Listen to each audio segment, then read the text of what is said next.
Formula check करे सबने? ठीक, चलो उसमें आपके पास एक एप्लीकेशन बच जाता था, उसको कंप्लीट करते हैं क्वेश्चन फॉर्म में। हेडिंग डाल लीजिएगा बेटा सभी। This is electric field intensity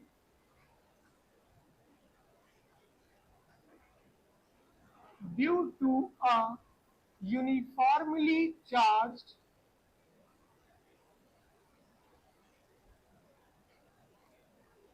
solid sphere। हम लोगों ने इलेक्ट्रिक फील्ड इंटेंसिटी के अलग अलग केसेस करे थे बेटा। ठीक, तो अब जो क्वेश्चन है आपके पास वो ये आता है कि आप लोगों को इलेक्ट्रिक फील्ड इंटेंसिटी पता करनी है, वो भी किसकी वजह से? एक चार्ज सॉलिड स्फीयर की वजह से। तो सबसे पहले आप लोग मुझे ये बताइए कि अगर मेरे पास ये एक चार्ज सॉलिड स्फीयर है तो ये कौन सा केस होगा? Will it be a linear charge, a surface charge और a volume charge? So this is going to be the case of volume charge distribution। ठीक, और अगर आप लोगों को याद हो तो वॉल्यूम चार्ज डिस्ट्रीब्यूशन में हमारे पास क्या होता था? Volume charge density that is rho, and this rho is always equal to the total charge by the total volume. We can write rho as Q by V. अभी जो situation बनेगी हम उसके हिसाब से फिर फॉर्मूला देख लेंगे क्या फॉर्मूला आ रहा है। इतना पॉइंट ध्यान देगा सभी को। नाउ कंसीडर करते हैं बेटा, हम लोग इधर ही बनाते हैं किसे, ये हमारे पास एक सॉलिड स्फीयर है।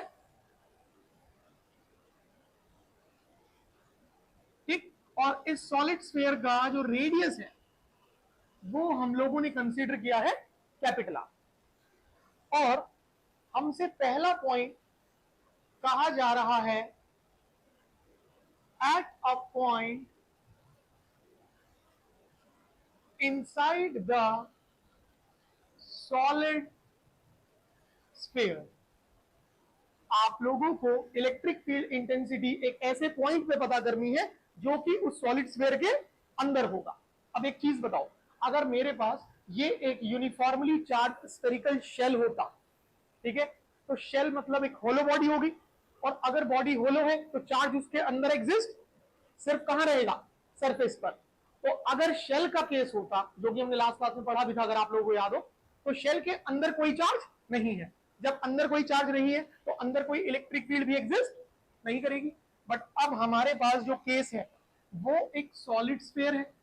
सॉलिड स्फीयर का मतलब हुआ उसके अंदर मास एग्जिस्ट कर रहा है, और अगर अंदर मास एग्जिस्ट करेगा तो अंदर चार्ज भी एग्जिस्ट करेगा।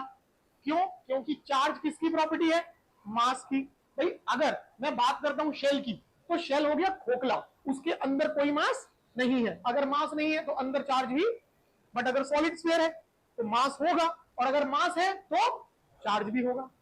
अब सोचिए, अगर हम लोगों ने यहां कहीं पॉइंट कंसीडर किया, से this is the point A, जो कि सेंटर से आर डिस्टेंस पर है। सेंटर से जो डिस्टेंस ले रहे हैं वो कितना ले रहे हैं हम लोग? आर। कंसेप्ट में क्या कहा था कि जिस पॉइंट पे आप इलेक्ट्रिक फील्ड पता करना चाह रहे हो, आप वहीं से गॉसियन सरफेस बनाइए, और गॉसियन सरफेस की सिमेट्री बिल्कुल किसके जैसी होनी चाहिए? जो गिवन डिस्ट्रीब्यूशन ऑफ चार्ज है। भाई अगर सिंगल आइसोलेटेड चार्ज था तो सिंगल चार्ज की शेप कैसी? स्फेरिकल। तो आपने गॉसियन सरफेस भी कैसी बनाई? स्फेरिकल बनाई। फिर हमने बात करी वायर की, तो वायर की शेप कैसी? सिलिंड्रिकल। तो गॉसियन सरफेस कैसी बनाई? सिलिंड्रिकल बनाई। हमने बात करी शीट की, तो शीट से कैसी बनाई? क्यूबॉइडल बनाई। अगर अब मैं बात कर रहा हूं solid sphere and the point is inside, तो गिवन डिस्ट्रीब्यूशन ऑफ चार्ज का सिमेट्री कैसा है? स्फेरिकल है, तो गॉसियन सरफेस भी कैसा बनेगा? स्फेरिकल। तो मैंने ये बना ली बेटा अपनी एक स्फेरिकल गॉसियन सरफेस।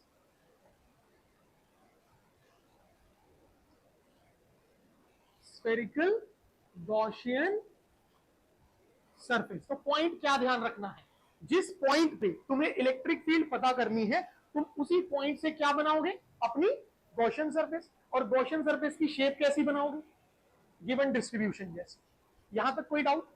पक्का? अब सवाल ये उठता है कि अगर इस पूरे के पूरे सॉलिड स्फीयर पर हमारा टोटल चार्ज है Q, ठीक, अब मेरे पास ये एक छोटा हिस्सा आया है, तो क्या इसका चार्ज भी सेम होगा?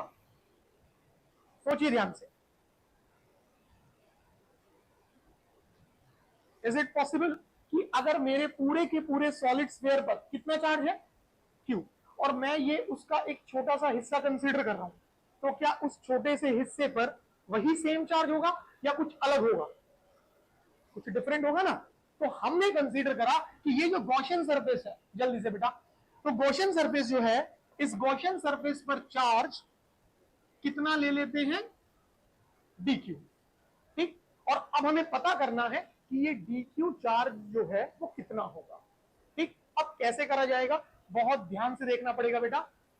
भाई according to general equation of volume charge distribution, अगर आप लिखते हैं टोटल बॉडी के लिए, तो आपने लिखा rho is Q by V, total charge by total volume. तो अगर मैं इसे सॉल्व आउट करता हूं तो मेरे पास कितना बना, Q over 4/3 pi R Q. और बेटा आपको बताया था कि अगर आप लिखते हैं फॉर द स्मॉल पोर्शन, छोटे हिस्से के लिए, तो rho will be d Q by dV, हाँ या ना।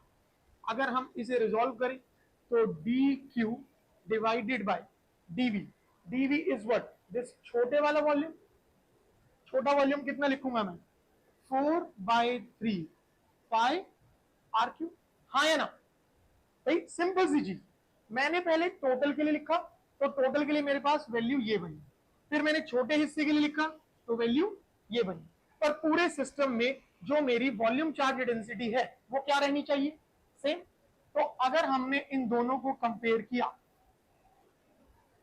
कंपेयरिंग बोथ, तो मैं क्या लिख सकता हूं, D Q 4/3 pi R Q is equals to Q and 4/3 pi R Q, ये बनेगा। अगर हम कैंसिलेशन कर लें तो 4/3 पाई 4/3 पाई गया, आपके पास डी क्यू का वैल्यू कितना आ जाता है, Q R Q divided by R. समझ आया या नहीं? अब ध्यान रखना, जब तक आप लोग ये नहीं पता कर लेते कि आपकी गॉसियन सरफेस जो बनी है उस गॉसियन सरफेस का चार्ज कितना है, तब तक आप electric field at a point inside calculate नहीं कर पाए। बात समझ आई? और सिंपल सा तरीका है, पहले आपने पूरी बॉडी के लिए वॉल्यूम चार्ज डेंसिटी ली, और उसके बाद आपने जो वो छोटा हिस्सा कंसीडर किया है, जो गॉसियन सरफेस वाला पोर्शन है, उसके लिए कंसीडर करी, और दोनों को क्या कर लिया, कंपेयर। वहां से आपको पता लग जाएगा कि गॉसियन सरफेस के अंदर कितना चार्ज एनक्लोज हो रहा है, कितना हो जाएगा। ये पहला स्टेप खत्म हो गया। अब अगला स्टेप क्या कहता है, हमारी ये रही सरफेस, इस सरफेस पर छोटा एरिया, उस छोटे एरिया का क्या बनाओगे, unit area vector. Unit area vector surface से कितने एंगल पर होगा, 90 डिग्री पर। सो प्लॉट करते हैं उसे।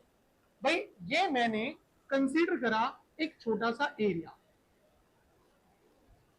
और ये हो गया मेरा एरिया वेक्टर डीए क्या, ठीक। और फ्लक्स का कंसेप्ट क्या कहता था कि इलेक्ट्रिक फील्ड उस यूनिट एरिया से निकलेगी, कैसी डायरेक्शन में, नॉर्मल डायरेक्शन में।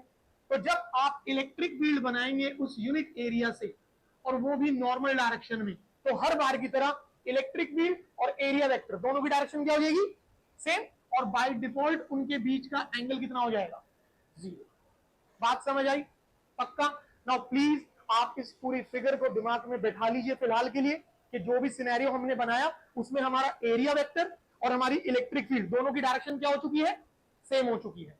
दूसरी चीज, हम कैलकुलेट कर रहे हैं इस सरफेस के लिए, जो पॉइंट ए से बनाई है, इस सरफेस का डिस्टेंस कितना है, आर, मतलब जो रेडियस है वो कितना है, आर, और इसका चार्ज कितना है, डी क्यू। तो अब सोचिए, अगर मैंने according to general equation of Gauss's theorem कोशिश करी फ्लक्स को लिखने की, तो फ्लक्स होगा charge enclosed by epsilon naught. तो जरा गौर से देखिए, आप इलेक्ट्रिक फील्ड कहां निकालने की कोशिश कर रहे हो? Eight a point inside. तो पॉइंट ए कंसीडर करा और उस पॉइंट ए से आपने गॉसियन सरफेस बनाई। वो गॉसियन सरफेस कितने चार्ज को एनक्लोज कर रही है? D cube. And what is D cube? Q R cube by R. अब ये ध्यान रखना कि ऊपर छोटे वाला और नीचे बड़े वाला, रेहान सामने ध्यान होना चाहिए। ठीक। सो अगर मैं वैल्यू पुटअप करता हूं, तो मेरे पास नेट फ्लक्स कितना बना? Charge enclose Q R cube by R cube and epsilon. कोई डाउट यहां तक? इतना हो गया। अब आप में से कोई बताएगा अगला स्टेप क्या होना चाहिए? General equation of electric flux. भाई गॉसेस थ्योरम से तो ये कर दिया, अब आप क्या करेंगे? According to general equation of electric flux, what is this net flux? This is E A cos theta. बाबू बहुत ध्यान से जाना पड़ेगा। देखिए, इलेक्ट्रिक फील्ड आप कैलकुलेट करना चाह रहे हैं, इसे नहीं छेड़ोगे। एरिया किसका होगा? वो अंदर वाली सरफेस का। अंदर वाली सरफेस का रेडियस कितना था? Small R. तो area will be 4 pi R square. और थीटा कितना हो गया? 0। Cos 0 will be 1। तो इसको आप यहीं हटा लीजिए। ये आ गया तुम्हारा electric flux as per the general equation of electric flux. समझ आई बात? अब फ्लक्स ये भी है और फ्लक्स ये भी है। आपने करा दोनों को कंपेयर। जैसे दोनों को कंपेयर करते हो तो कितना बना? E 4 pi R square. और ये वाली वैल्यू पकड़ो तो कितना बना? Q R cube divided by R cube epsilon naught. Now एक कैंसिल कर लो, तो आपके पास इलेक्ट्रिक फील्ड कितनी आती है? Q R divided by 4 pi R cube epsilon naught. हाँ है ना? या तो आप अपने आंसर को यहां छोड़ दीजिए इस पॉइंट पे, ठीक है। अदरवाइज आप क्या कर सकते हैं, देखिएगा ध्यान से। Electric field will be Q R divided by 4 pi R cube epsilon naught. अपने डिनोमिनेटर वाले हिस्से को 3 से डिवाइड और 3 से मल्टीप्लाई, ये कर लिया। तो 4 बाई 3 पाई आर क्यूब, जो ये हिस्सा है, ये क्या बन गया? This becomes the total volume. And what is the total charge by total volume? The total charge by total volume is volume charge density. तो इसका मतलब अगर हमने रिप्लेस कर दिया total charge by total volume को, तो electric field will be rho R by 3 epsilon naught. आई बात समझ में? तो इलेक्ट्रिक फील्ड डिस्टेंस के साथ कैसे वेरी कर रही है? Directly. Numerous cases are there now. अब बहुत सारे केसेस हो गए हैं जिसमें कि हमने एक केस ऐसा देखा कि इलेक्ट्रिक फील्ड डिस्टेंस के साथ डिपेंड करती ही नहीं है। That is the thing she. उस फॉर्मूले में कहीं पर भी डिस्टेंस इन्वॉल्व, फॉर्मूला क्या था? Sigma bye 2 epsilon not. वहां डिस्टेंस इन्वॉल्व नहीं था, तो मतलब इलेक्ट्रिक फील्ड डिस्टेंस पे डिपेंड करती ही नहीं है। अगर बात करते हो जनरल फॉर्मूले की, तो वहां कैसे था? के क्यू बाय आर स्क्वायर। तो इलेक्ट्रिक फील्ड डिस्टेंस के स्क्वायर के साथ कैसे वेरी कर रही है? इनवर्सली।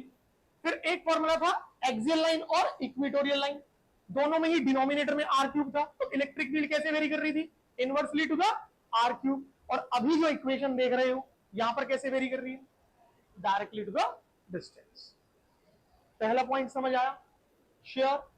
आपने पता करा इलेक्ट्रिक फील्ड एक ऐसे पॉइंट पर जो कि उस सॉलिड स्फीयर के अंदर था, ठीक है। बट नाउ आपसे कहता है find out the electric field at the centre. तो क्या करोगे? कंसेप्ट पकड़ना था, पकड़ो उस पॉइंट को। हमने क्या कहा यहां पर कि जिस पॉइंट पे तुम्हें इलेक्ट्रिक फील्ड पता करनी है तुम गॉसियन सरफेस वहीं से बनाओगे, यही बात हुई। अब हमें कहां पता करनी है? सेंटर पे। तो गॉसियन सरफेस कहां बनाओगे? अगर तुमने गॉसियन सरफेस सेंटर पे ही बनाई तो गॉसियन सरफेस का रेडियस कितना हो गया? गॉसियन सरफेस का रेडियस कौन है? आर। इसका मतलब सेंटर पे आर की वैल्यू कितनी होगी? आई बात समझ में? और अगर आपके पास आर की वैल्यू 0 कर दी गई, ठीक, तो इलेक्ट्रिक फील्ड भी कितनी हो जाएगी? क्लियर हुआ? श्योर? तो जैसे आप बात करते हो शेल की, शेल के अंदर हर पॉइंट पर, ठीक है, not only at the centre, if it is a shell, तो शेल के अंदर हर पॉइंट पर इलेक्ट्रिक फील्ड कितनी है? 0। पर if it is a solid sphere तो इलेक्ट्रिक फील्ड 0 सिर्फ कहां होगी? सेंटर पे। अगर हम सेंटर से इधर उधर कहीं भी हैं बट सॉलिड स्फीयर के अंदर है, सरफेस पर नहीं आए, सरफेस से बाहर नहीं गए, ठीक है, अंदर कहीं पर भी है, सेंटर से थोड़ा बहुत डिस्टेंस कहीं भी पकड़ लो, तो इलेक्ट्रिक फील्ड क्या रहेगी? ये formula, that's rho R by 3 epsilon. बात समझ आई? तो इसका मतलब आप लोग यहां जो सेकेंड पॉइंट अटेम्प्ट करते हो बेटा, वो क्या करते हो? This is at the centre, at the centre of the solid sphere. तो यहां R that is radius of Gaussian surface. कितना चला गया बेटू? 0। और अगर radius of the Gaussian surface 0 गया तो इलेक्ट्रिक फील्ड भी rho R by 3 epsilon naught. तो अब आपके पास इलेक्ट्रिक फील्ड कितनी हो जाएगी? 0। समझ आया यहां तक सबको? क्लियर है अच्छे से? पक्का? 3 पॉइंट कहता है वो, पहला एट अ पॉइंट इनसाइड, दूसरा at the center, and now is asking कि if the point is over the surface, अगर वो पॉइंट सरफेस पर है कहीं, तब आप क्या करने वाले हो? सोचो ध्यान से। If the point is on the surface तो क्या करने वाले हो? सेम कंसेप्ट लगाओ। हाँ, यही गड़बड़ हो रही है, ध्यान से। If the point is on the surface तो गॉसियन सरफेस जो है वो सॉलिड स्फीयर की सरफेस पर आएगी। अगर गॉसियन सरफेस सॉलिड स्फीयर की सरफेस पर आ गई तो क्या अभी भी वो डीक्यू चार्ज एनक्लोज करेगी? नहीं, अब जो है वो टोटल चार्ज होगा। तो जो आपका ये फॉर्मूला बना है, जो हमने ये वाला फॉर्मूला बनाया, ये वो छोटे चार्ज के लिए था। अब आप कहां आ चुके हो? सरफेस पर। अब चार्ज का अमाउंट बदल चुका है, तो अब आप इस फॉर्मूले को यूज नहीं कर सकते। जैसे आप लोगों ने यहां पर तो क्या करा, आर को 0 कर लिया, यहां काम करेगा क्योंकि जब आप सेंटर पे हो तो आप अभी भी सॉलिड स्फीयर के अंदर हो।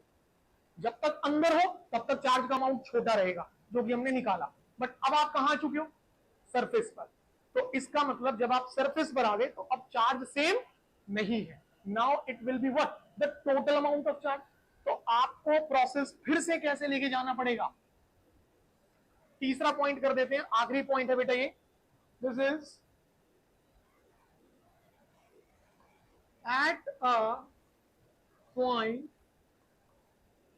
on the surface of solid sphere।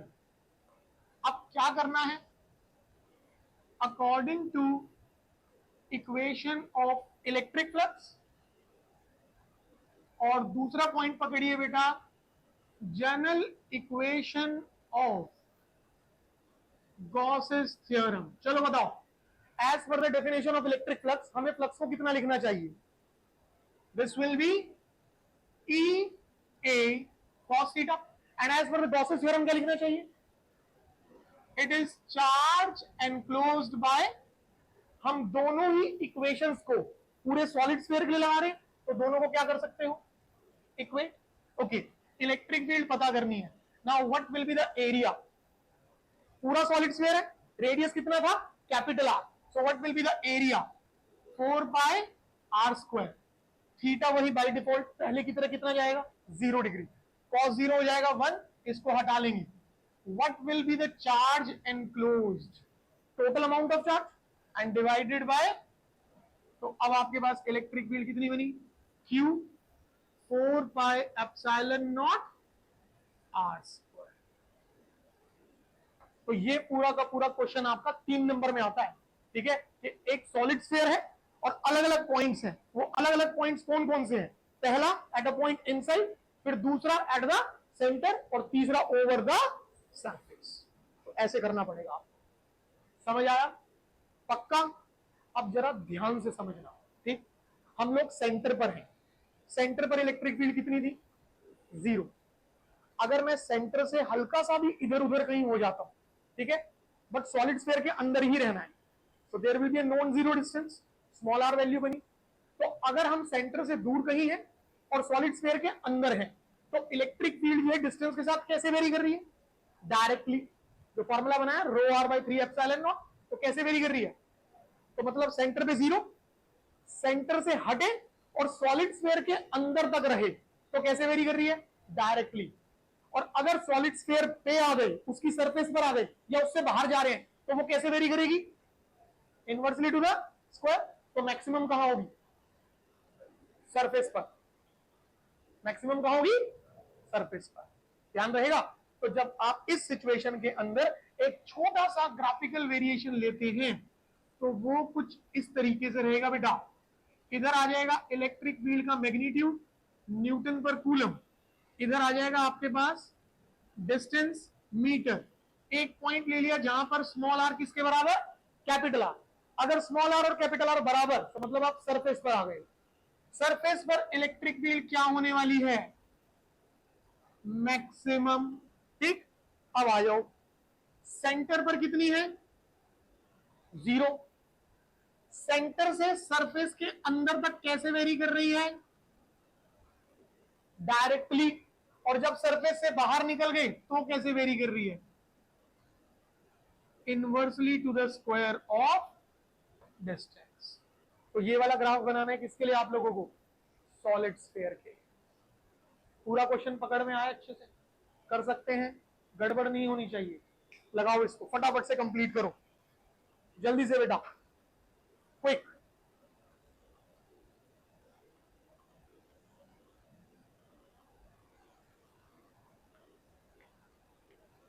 आज वाले सारे क्वेश्चंस बहुत इंपॉर्टेंट है बेटा, ध्यान से करने हैं।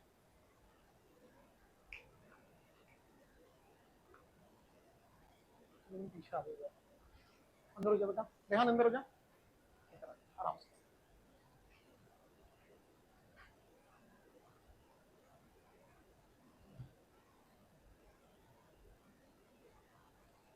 अभयराम, गॉसेस थ्योरम में कहा दिक्कत आई बेटा, तेरे को बता।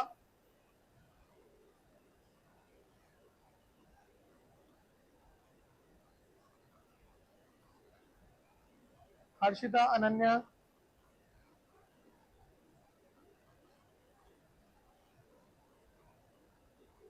ओके। अभय, अभी ये वाला पॉइंट नोट कर ले, पहले सेकंड स्लाइड पे जब आते हैं तो एक बार बताइए, ठीक है बेटा? Will ask you again. बाकी सबको क्लियर है भाई? डेलीकेंट वाले बच्चे लोग क्लियर टू एवरीवन?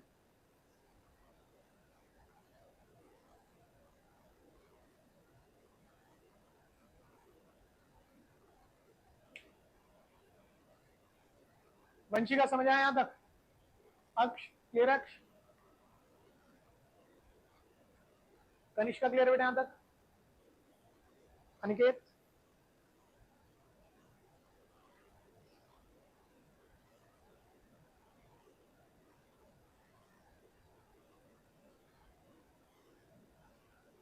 थोड़ा स्पीड में करेंगे और लक्ष्य पढ़ाई में ध्यान लगाओ, फोन में नहीं।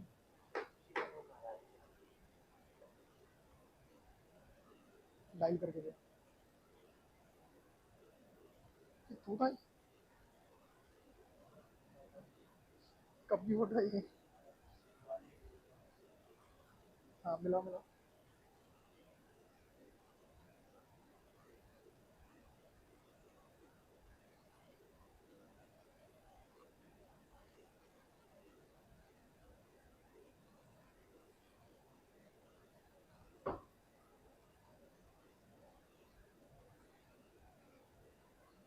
हेलो खुशी बेटा, अभी लक्ष्य क्लास में है। हेलो खुशी, अभी लक्ष्य क्लास में बेटा, बीच में डिस्टर्ब मत करो उसको। ओके बेटा, ये लो, अब कभी डिस्टर्ब नहीं करेगी।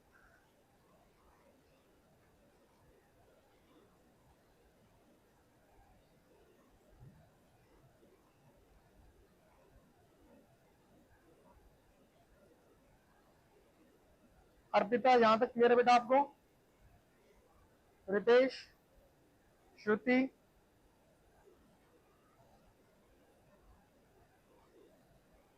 नूर बेटा, यहां तक समझ आ गया अच्छे से?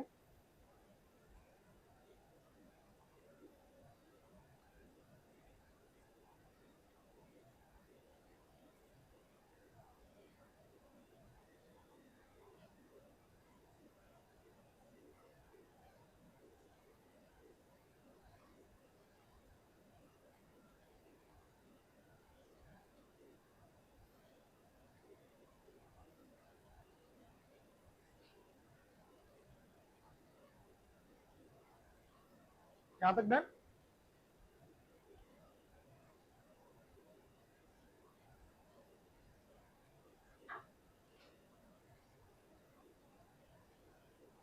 यहां तक हो गया बेटा सबका? कितना रह गया जल्दी से?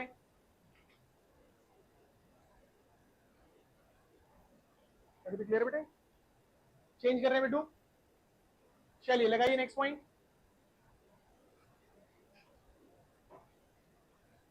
अभयराम, यहां पर बताओ बेटा आपको क्या प्रॉब्लम आई थी?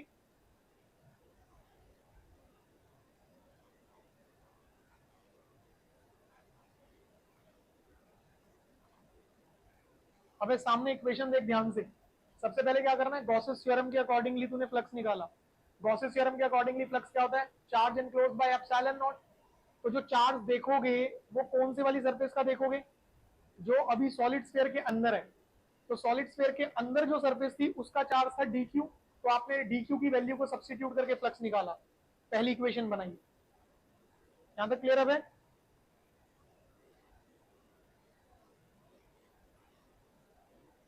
ठीक। और उसके बाद आपने इलेक्ट्रिक फ्लक्स का जो जनरल फॉर्मूला होता है ई ए कॉस थीटा, आपने उसको यूज किया उसी स्मॉलर सरफेस के लिए जो सॉलिड स्फीयर के अंदर थी।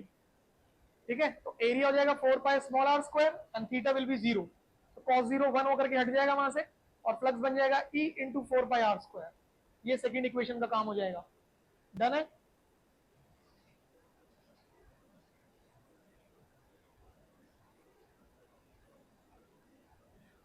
आगे सॉल्व हो जाएगा अच्छे से। दोनों को कंपेयर करा, और कंपेयर करके हमने electric field at a point inside निकाल दी, और फिर उसको चेंज करा हमने वॉल्यूम चार्ज डेंसिटी की टर्म्स में, डिनोमिनेटर को 3 से मल्टीप्लाई और डिवाइड करके। डन बेटू?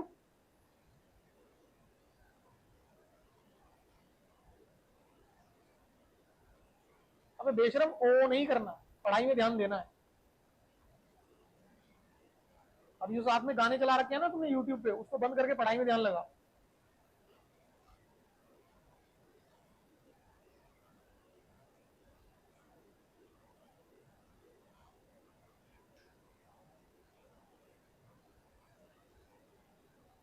ये वाला हो सकता बेटा? चलिए लास्ट पॉइंट कंप्लीट करो और ग्राफ को ध्यान से बनाओ जल्दी से। यादव क्लियर है बेटू?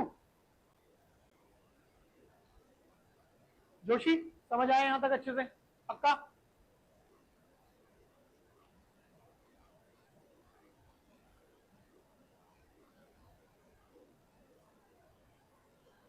मनस्वी क्लियर है बेटा? तान्या?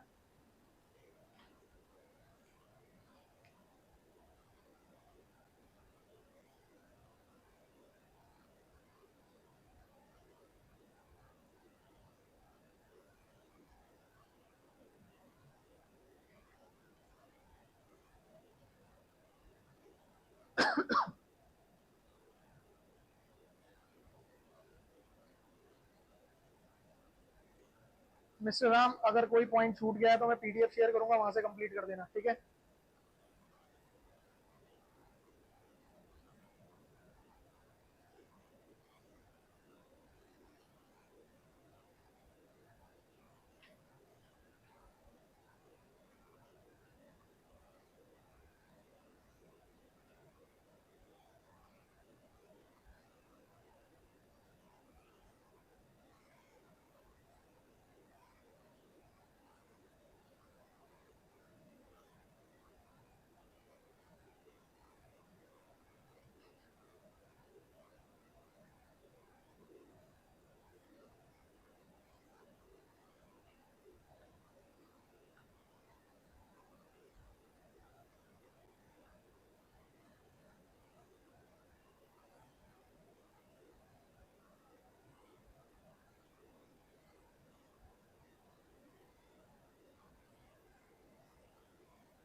जल्दी से बेटा जी, फटाफट से कंप्लीट करो इसको। अनाहिता क्लियर है बेटा जी? स्नेहा समझ आया बेटा? अनुज, रेहान क्लियर है यहाँ तक? प्रेक्षा जी, राधे राधे, समझ आया अच्छे से? पक्का? अगला क्वेश्चन तू बताएगी बेटा।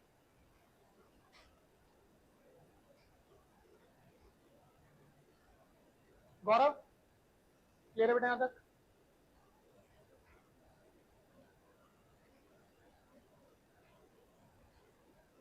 यहां पर आप लोगों से अभी जो जिक्र किया गया वो 3 पॉइंट्स का हो गया। एक पॉइंट अंदर हो गया, फिर एक पॉइंट सेंटर पे, फिर एक पॉइंट सरफेस पे। Now what you will do if the point is outside the solid sphere. अगर आपका जो पॉइंट है, एग्जाम में ऐसा कुछ आया कि the point is outside the solid sphere, तब आप क्या करेंगे? Very good. इस तरह से है ना, एकदम शार्प माइंड लेकर के चलना है। कंसेप्ट क्या कहता है, तुम्हें जहां भी इलेक्ट्रिक फील्ड पता करनी है, ठीक है, तुम उसी पॉइंट से सेम सिमिट्री की क्या बनाओगे? Gaussian surface. भाई पहला स्टेप तो यही है ना, तो आप उसी स्टेप को फॉलो करके चलोगे वहां पर। पहले बताओ यहां तक हो सबका? डन। नाउ सी, अगर हम लोगों से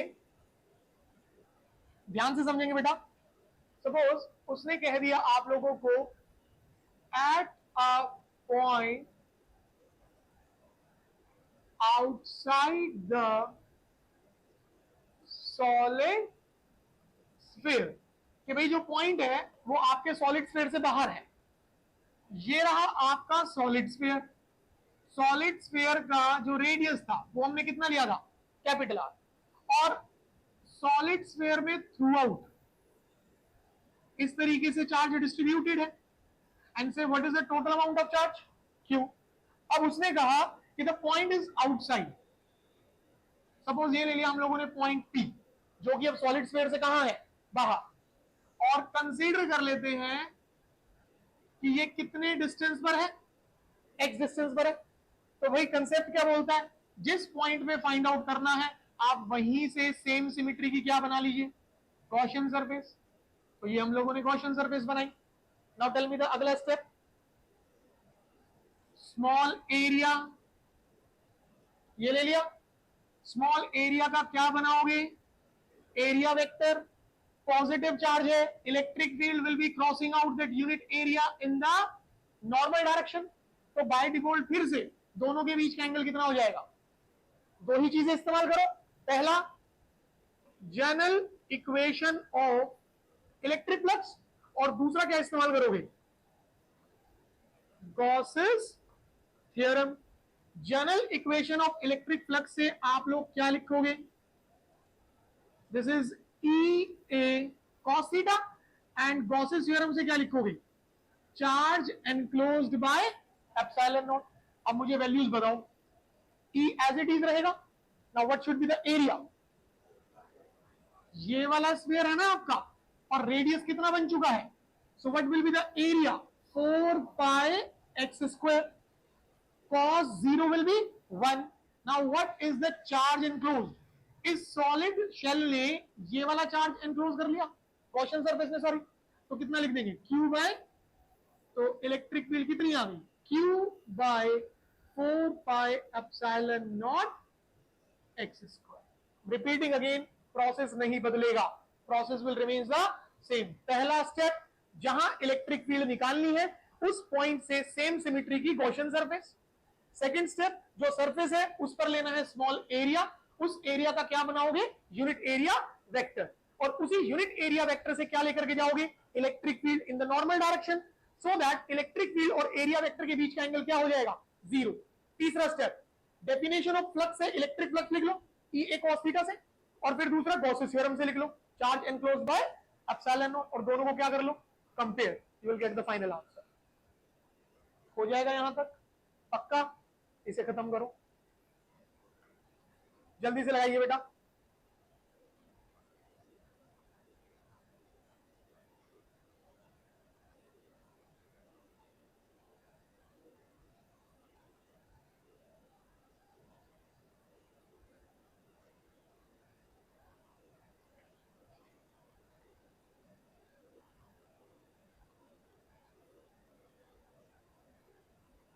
फटाफट से नोट करेंगे बेटा इसको।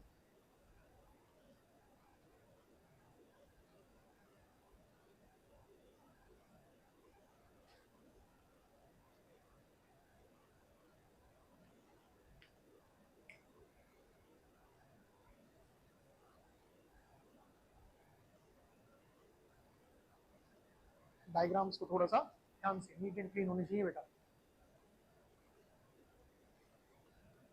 रेहान क्लियर है यहाँ तक? रिया समझ आया अच्छे से? शिवम क्लियर है बेटू?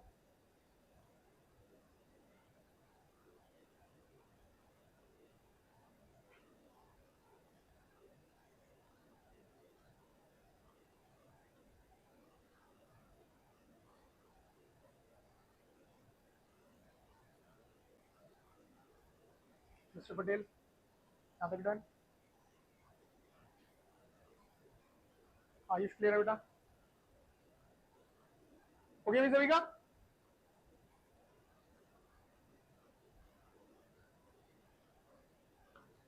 देखो ये जो बोर्ड्स के अंदर ये क्वेश्चन आपका पूरा का पूरा, ये चारों पॉइंट्स में से कोई भी 3 पॉइंट पूछता है, और 3 पॉइंट में से एक पॉइंट मैंडेटरी कंपलसरी है। वो कौन सा?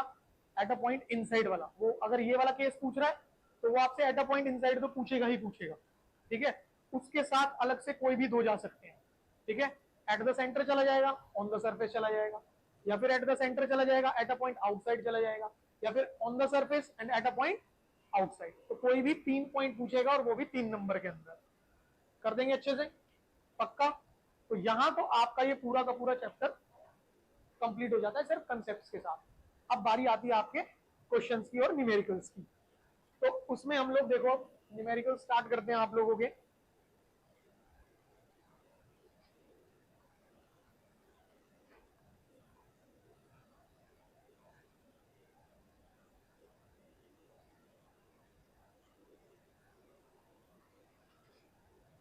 इसमें जितने भी क्वेश्चंस हैं, क्वेश्चंस की न्यूमेरिकल शीट की पीडीएफ में आपके पास अलग से डाल दूंगा, ठीक है। तो आपको क्वेश्चन अलग से नोट करने की जरूरत नहीं है, आप लोग एक एक सॉल्यूशन को ध्यान से समझोगे, क्वेश्चन अलग से आपके पास मिल जाएंगे शाम को, ठीक है।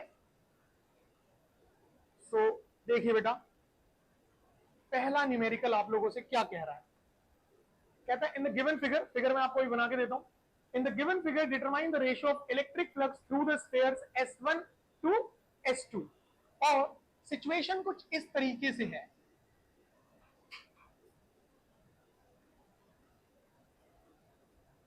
ये है आपका S1, ये है आपका S2, S2 के अंदर है चार्ज Q, और जो S1 है, S1 के अंदर एक वायर है AB, ठीक, जिसमें कि कहा गया है the linear charge density of the wire AB is kx। मतलब लीनियर चार्ज डेंसिटी का मतलब क्या हुआ? लैम्डा। तो इस वायर के लिए लैम्डा की वैल्यू कितनी दी गई है? kx दी गई है। और फर्दर उसने मार्क करके एक छोटा सा हिस्सा ऐसे दिया है dx। और इस वायर की ओवरऑल लेंथ जो है वो आपको अवेलेबल है क्वेश्चन के अंदर कितनी? This is the problem. ये क्वेश्चन है आपका। आपके पास दो कंसेंट्रिक शेल्स हैं, S1 और S2। S2 के अंदर जो है वो चार्ज है कितना? Q। और जो S1 वाला स्पेस है उसके अंदर आपके पास एक वायर है, उस वायर की लीनियर चार्ज डेंसिटी है लैम्डा, जो कि किसके बराबर दी गई है? kx की, ठीक है। और वायर की ओवरऑल लेंथ कितनी है? L। अब उसने आपसे क्या डिमांड करा है? Ratio of electric flux from S1 to S2। निकालना क्या है? फ्लक्स। दिमाग लगाओ, आपको फाइंड आउट क्या करना है? इलेक्ट्रिक फ्लक्स निकालना है। इलेक्ट्रिक फ्लक्स के दो फॉर्मूले हैं, या तो डेफिनेशन ऑफ फ्लक्स से चले जाओ, ई ए कॉस थीटा, या फिर गॉसेस थ्योरम से चले जाओ, चार्ज बाय एप्सिलॉन नॉट। क्या सिचुएशन में तुम्हारे पास इलेक्ट्रिक फील्ड अवेलेबल है या चार्ज अवेलेबल है? चार्ज। दोनों में से कौन सा फॉर्मूला पकड़ में आ रहा है? गॉसेस थ्योरम वाला, चार्ज बाय एप्सिलॉन नॉट, हाँ या ना? तो अगर हम लोग इसे रिजॉल्व करने की कोशिश करें तो कैसे होगा? Simply according to Gauss's theorem, the net flux is always charge enclosed by epsilon. अगर मैं बात करता हूं S2 की तो कोई भी दिक्कत नहीं है। तो देखो, for S2 flux of S2 will be charge of S2 by epsilon naught. And what is the charge of S2? S2 के अंदर केवल कितना चार्ज है? Q। तो हम कितना लिख लेंगे? Q by epsilon naught। हाँ या ना? पक्का? अब मैं बात करता हूं किसकी? S1 की। बहुत ध्यान से देखना है। अक्ष बेटा सामने ध्यान दो प्लीज। तो S1 का flux will B charge enclosed by what? S1 divided by epsilon not. ध्यान से देखो, अगर मैं S1 के लिए लिखता हूं तो चार्ज भी किसका होगा? S1 का, और उसे डिवाइड कर लेंगे किससे? एप्सिलॉन नॉट से। S1 के अंदर कितना चार्ज है? S1 के अंदर कितना चार्ज है? ध्यान से, S1 के अंदर ही S2 भी है। And as per the additive nature, charge is always algebraic sum of all the charges. भाई टोटल चार्ज जो है वो सबका क्या होगा? एल्जेब्रिक सम होगा। तो S1 के अंदर ही कौन है? S2। तो इसका मतलब जब मैं S1 का चार्ज देखूंगा तो मेरी वायर का भी चार्ज होगा और उसके अंदर जो S2 है उसका भी होगा। तो मुझे यहां क्या लिखना पड़ेगा? Charge of the wire AB plus Q and divided by, हाँ या ना? ले लेते हैं equation number second. Simple point है एकदम। गॉसेस थ्योरम के हिसाब से इलेक्ट्रिक फ्लक्स क्या था? Charge by epsilon not. भाई S1 का फ्लक्स लिखा तो S1 का चार्ज बाय एप्सिलॉन नॉट, और S2 का लिखा तो S2 का चार्ज बाय एप्सिलॉन नॉट। फर्क इतना आया कि S2 के अंदर केवल Q था तो Q बाय एप्सिलॉन नॉट हो गया। पर जब हमने S1 की बात करी तो S1 के अंदर जब हम देख रहे हैं तो वो वायर तो है ही, और Q2 जो S2 है वो भी एनक्लोज है। तो इस वजह से S1 के फ्लक्स में दोनों इन्वॉल्व हो गए। आए ना? अब हम यहां के फंस गए, हमारे पास ए बी का चार्ज नहीं है। तो पहले हमें किसका चार्ज निकालना पड़ेगा? ए बी का। लक्ष्य बेटा बालों को बाद में सवारी हो, पहले क्वेश्चन में ध्यान लगा। अब देखिए, हम जानते हैं lambda is D Q by D L. अगर छोटे हिस्से के लिए लिखूंगा तो क्या लिखूंगा? D Q by D L. But अगर हम अपने फिगर, अपने डायग्राम के अंदर जाके देखें तो उसने छोटा सेगमेंट दिया है dx, तो मैं कितना लिखूंगा? dq बाय, परंतु क्वेश्चन में गिवन है कि lambda is equal to how much? भाई लैम्डा इसके भी बराबर और लैम्डा इसके भी बराबर। तो हम क्या करेंगे? dq by dx is equal to, और अगर dq को लिखा जाए तो कितना बनेगा? kx dx। ध्यान से देख लो, आपने छोटे सेगमेंट के लिए लैम्डा लिखा, कितना हो गया? dq बाय, पर लैम्डा कितना दे रखा है? kx। दोनों को कंपेयर करोगे तो ये इक्वेशन आएगी, और यहां से किसकी वैल्यू लिख ली? dq। अगर अपन लोग इसको कर दें integrate, integrating both the sides, जैसे ही आप इसे इंटीग्रेट करते हैं इक्वेशन देख लो, dq kx dx। तो हम लोगों ने क्या करा यहां से? Integral of dq integral of kx dx। भाई ये हो जाएगा जीरो से टोटल चार्ज किसका?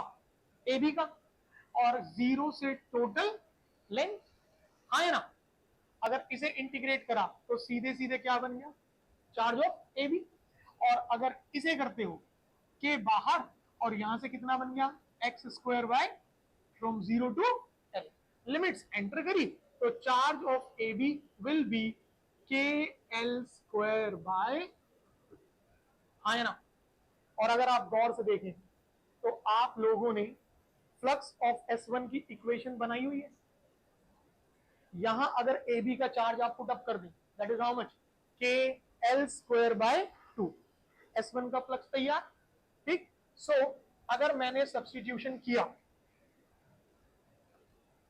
यूजिंग इन इक्वेशन नंबर 2, तो आपका S1 का फ्लक्स कितना हो गया, Q A B plus Q by epsilon naught, that is K L square by 2 plus Q by epsilon naught. ये फ्लक्स किसका आ गया, S1 का। मेरे प्यारे बच्चों, तुम्हारे पास S1 का फ्लक्स है, तुम्हारे पास S2 का फ्लक्स है। सो क्वेश्चन की रिक्वायरमेंट क्या है, flux of S1 to the flux of S2। S1 का कितना, it is K L square by 2 plus Q by epsilon naught, और S2 का कितना, it is Q by epsilon naught से एप्सिलॉन नॉट हटा दीजिए, तो जैसे ही आपने इन्हें हटाया तो your final answer will be K L square by 2 plus Q by, कर सकते हो। ये 3 नंबर की प्रॉब्लम थी, ठीक है, कि अगर आपके पास इस तरीके से अरेंजमेंट आया तो सिंपल, इलेक्ट्रिक फील्ड तो है नहीं, आपको सीधे सीधे क्या दिया गया, चार्ज। आपने फ्लक्स के दो फॉर्मूले पढ़े, एक है in terms of electric field E A cos theta, और दूसरा in terms of charge, that is charge by epsilon naught. तो गिवन सिचुएशन में आपने किसे इस्तेमाल करा, गॉसेस थ्योरम वाले फॉर्मूले, उसके हिसाब से आप फ्लक्स कैलकुलेट करते गए और आखिरी में जाकर के आपने क्या निकाल दिया, रेशियो। कर सकते हो या नहीं, कोई डाउट किसी को, पक्का। हाँ जोशी जी, थोड़ा सा लाउडली प्लीज। लैम्डा जी,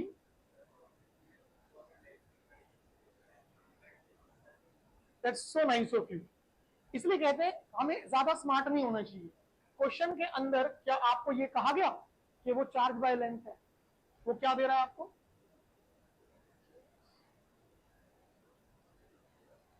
आप जो चार्ज बाय लेंथ लगा रहे हैं, ठीक है, वो एक पूरे सेगमेंट के लिए लगा रहे हो, वो कब लगाते जब यहां पर वो वैल्यू नहीं होती।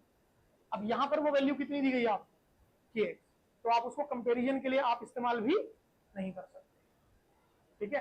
तो प्लीज ये ध्यान रखना आप सभी लोग, क्वेश्चन में जो पूछा गया है आप प्लीज उसके हिसाब से चलें। आपका अपना हिसाब क्या कहता है, प्रश्न को उससे रत्ती भर भी फर्क नहीं पड़ता। Please put your own thoughts aside, ठीक है। जब आप किसी भी क्वेश्चन को अटेम्प्ट कर रहे हैं, क्वेश्चन की रिक्वायरमेंट को देखो पहले कि क्वेश्चन ने क्या डिमांड करी है, और उसके हिसाब से चलो फिर, ठीक है। हमारे हिसाब से चलेंगे तो हमें लगेगा कि यार ठीक कर रहे हैं, पर वो ठीक किस हिसाब से होना चाहिए, क्वेश्चन की डिमांड के हिसाब से सही होना चाहिए, तब तो मजा आए। अगर मैं यहाँ पे वो वाला पॉइंट कर देता तो वो गलत हो जाएगा। कैसे, क्योंकि मैं जो क्वेश्चन की कंडीशन है जो उसने यहाँ पे बोली, मैं उसको बिल्कुल इग्नोर करके चल रहा हूँ, तो वो दिक्कत हो जाएगी हमारे साथ। आए समझ, पक्का भाई। और कोई डाउट किसी को इसमें, श्योर, चले आगे। तो देखिए अगली प्रॉब्लम आप लोगों से क्या कह रही है, a hemisphere of radius r is placed in the uniform electric field in such a way, I hope शायद ये हमने क्लास में डिस्कस किया है, कि एक सर्कुलर बेस जो है उसका that is parallel to electric field, और सेकंड केस में circular base is normal to electric field, and we have to find out the electric flux associated with the curved surface. तो भाई अगर देखा जाए, a hemisphere is placed in uniform electric field, external electric field है, क्या hemisphere के अंदर कोई चार्ज एनक्लोज्ड है, नहीं। सो सबसे पहली चीज, the charge enclosed is how much, 0। इसका मतलब हम जितना भी नेट फ्लक्स लिखेंगे वो किसके बराबर हो जाएगा, भाई क्यों हो जाएगा, क्योंकि net flux as per the Gauss's is charge enclosed by epsilon naught, इस वजह से। अब नेट फ्लक्स कितना आ चुका है, 0। अगर मेरे पास एक हेमिस्फेरिकल बॉडी है तो इस हेमिस्फेरिकल बॉडी में फ्लक्स के लिए दो चीजें रिस्पॉन्सिबल होंगी, एक तो ये कर्व्ड सरफेस और दूसरा उसका सर्कुलर बेस। इसका मतलब हम जो भी नेट फ्लक्स लिखेंगे वो होगा सर्कुलर बेस की वजह से और कर्व्ड सरफेस की वजह से। बट नेट फ्लक्स कितना है हमारा, 0 है। तो इसका मतलब हम लोग flux circular base plus flux curved surface, इस एल्जेब्रिक सम को किसके बराबर लेके चल सकते हैं, 0। मतलब सिर्फ इस पॉइंट से, अभी हम कंडीशंस में नहीं गए हैं।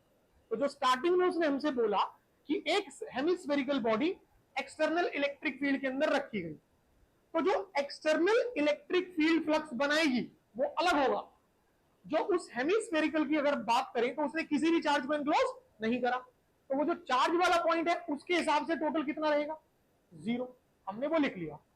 अब जो पहली परिस्थिति है उसमें कह रहा है सर्कुलर बेस इलेक्ट्रिक फील्ड के साथ कैसे है, पैरेलल।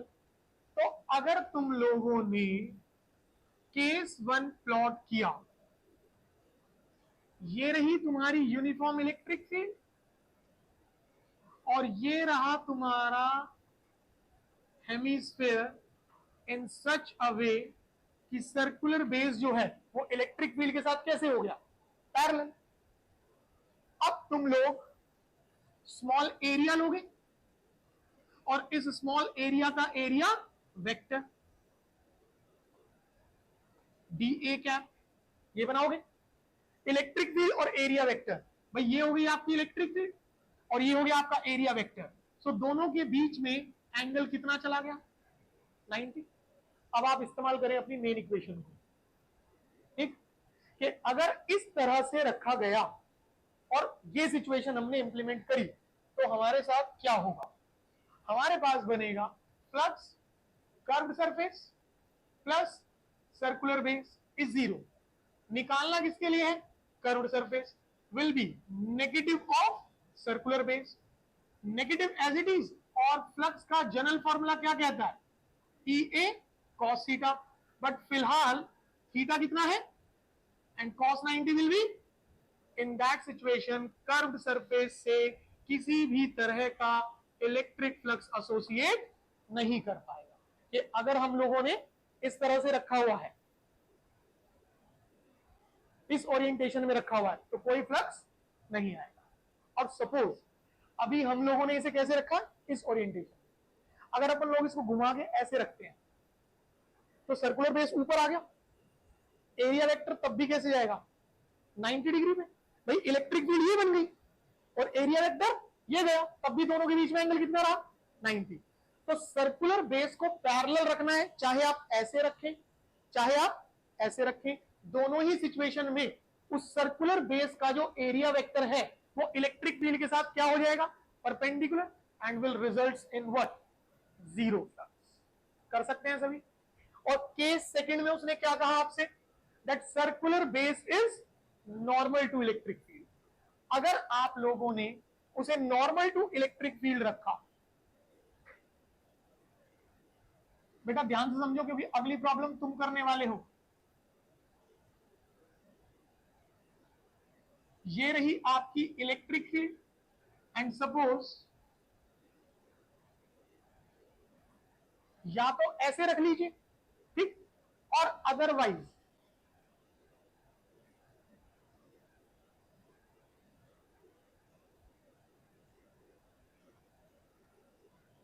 ऐसे रख लीजिए, ठीक।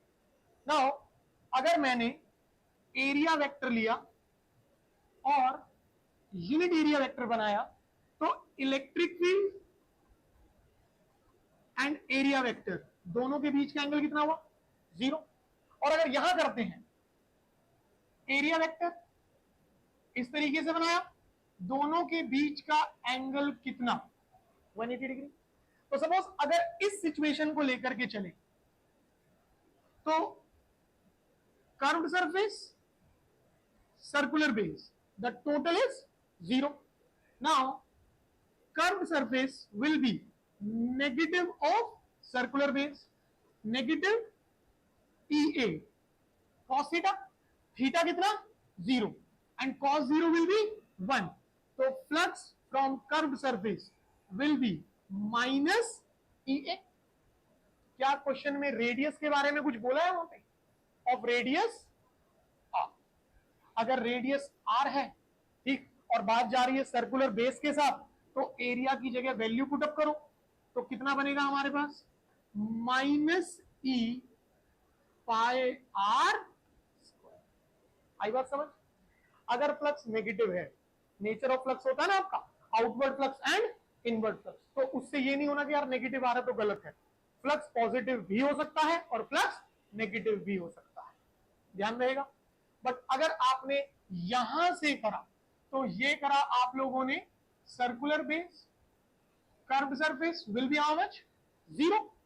नाउ यहां से curve surface negative of circular base, and ये करा आपने minus E A cos theta, but अब थीटा कितना है 180, and cos 180 will be how much, तो ये गया minus of E A -1, final result will be positive, और एरिया की वैल्यू डाल दूं। कर सकते हैं या नहीं? पक्का? ये प्रॉब्लम भी आप लोगों की जो है वो कितने नंबर में है? 3 नंबर में। लगा देंगे सभी? पक्का? अब तुम लोगों को अटेम्प्ट करना है, क्वेश्चन आपके सामने है, ध्यान से पढ़ो और देखो कैसे अटेम्प्ट करोगे। Read it properly.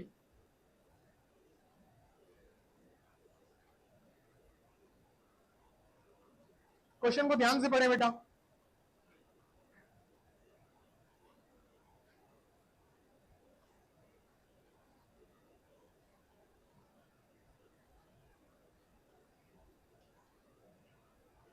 obtain the expression for the electric flux through the square। अच्छा पहले ये बताओ पिछली दोनों प्रॉब्लम्स क्लियर हुई हैं या नहीं? पक्का? अच्छे से कोशिश करो।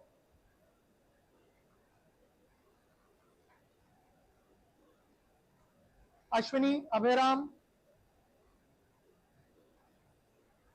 नूर, रितेश, अर्पिता, अभी तक की प्रॉब्लम्स क्लियर है बेटा आप लोगों को? फटाफट से बताएं बेटू, यहां तक की प्रॉब्लम्स क्लियर है अच्छे से? थोड़ा सा अटेंटिव रहो क्वेश्चंस करते समय, और अब जो प्रॉब्लम आपके सामने है उसको सॉल्व आउट करो। अश्विनी बेटा, तो आपने 1 आवर लेट क्यों ज्वाइन करा? आपने 4-5 क्वेश्चंस तो ऐसे ही छोड़ दिए।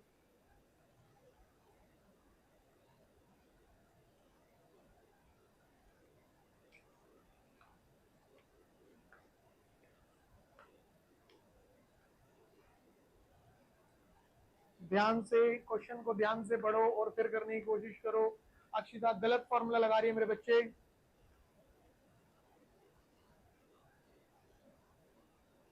नेक्स्ट रिवाइज, सुनो ध्यान से।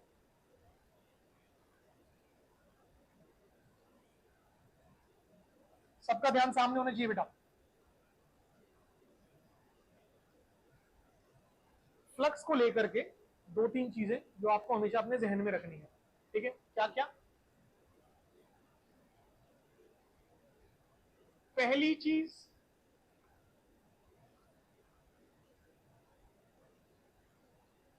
डिपेंड किस पे करता है?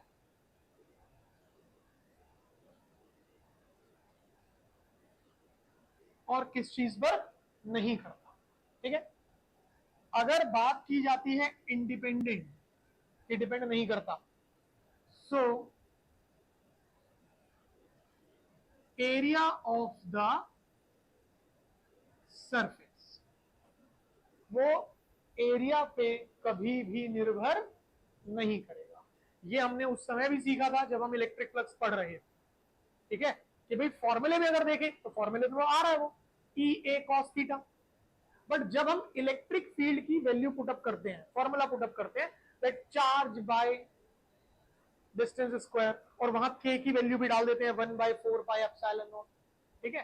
तो डिनोमिनेटर में 4 pi R square dimensionally area बन जाता है, वो मल्टीप्लाई बाय एरिया भी हो रहा है, तो वो एरिया से एरिया वाली डायमेंशंस हट जाती है, ठीक है? तो चाहे छोटा एरिया हो चाहे बड़ा एरिया हो, तो वहां एरिया वाला पॉइंट कंसीडर में नहीं आ पाता। फर्दर आप डेफिनेशन में जाओगे ना तो वहां से और अच्छे से समझ आ सकता है कि फ्लक्स की डेफिनेशन में लिखा ही क्या गया, the total number of electric lines of force. अब आपको बताना है क्या वहां ये लिखा crossing through out the area, या लिखा crossing out the unit area? क्या लिखा है? अगर बहुत बड़ा सरफेस एरिया है the unit area will be 1, छोटा सरफेस एरिया है the unit area will be 1। तो एरिया से उसका कोई लेना देना नहीं, पहली बात तो ये होगी। तो इंडिपेंडेंट किस पे, कभी भी नहीं डिपेंड करने वाला। अब बारी आई किसकी, डिपेंड किस किस चीज पे करता है। तो अगर बात, अब सुनो ध्यान से, अगर बात आती है डिपेंडेंट की, पहला नेचर ऑफ द चार्ज, कि भाई चार्ज पॉजिटिव है तो फील्ड लाइंस आउटवर्ड होगी, तो हम कहेंगे आउटवर्ड फ्लक्स। अगर नेगेटिव है तो फील्ड लाइंस इनवर्ड होगी, हम कहेंगे इनवर्ड फ्लक्स। हाँ या ना, ठीक। दूसरी चीज, मैग्नीट्यूड ऑफ चार्ज किस पे निर्भर करेगा, चार्ज के मैग्नीट्यूड पे। भाई अगर चार्ज का मैग्नीट्यूड छोटा है तो मतलब फील्ड लाइंस कम होगी, अगर फील्ड लाइंस कम है, भाई फ्लक्स को लिखा ही क्या, the total number of electric lines of force. अगर चार्ज छोटा तो फील्ड लाइंस ही क्या हुई, कम, अनाहिता लेजीनेस नहीं, तो फील्ड लाइंस क्या हुई, कम, तो फ्लक्स भी कम। अगर चार्ज बड़ा है तो फील्ड लाइंस क्या होगी, ज्यादा, अगर फील्ड लाइंस ज्यादा है तो फ्लक्स भी ज्यादा। तो दूसरा किस पे डिपेंड कर रहा है, मैग्नीट्यूड ऑफ चार्ज। हाँ या ना, समझ आया। तीसरा पॉइंट बताओ आप, और किस पे डिपेंड करेगा, डेलीकेंट वाले बच्चे लोग फटाफट से आंसर, और किस चीज पे डिपेंड करेगा, अश्विन, अभयराम, क्विक, सोचो भाई, तुम भी सोचो, अभी लिखा है थोड़ी देर पहले। तीसरी चीज और किस पे डिपेंड करेगा, एग्जैक्टली, बहुत बढ़िया सुनीता रावत, शैडो गेमर, बहुत अच्छे। Ritesh, it's the medium. फॉर्मूले में क्या आता है, चार्ज बाय एप्सिलॉन नॉट आता है ना। और हमने गॉसेस थ्योरम पढ़ते समय, कूलम्स लॉ पढ़ते समय, जब हम लिख रहे थे वहां पे कि भाई के इज डाइलेक्ट्रिक कांस्टेंट, कहने के लिए कांस्टेंट है, पर मीडियम बदलेगा तो वैल्यू भी बदलेगी।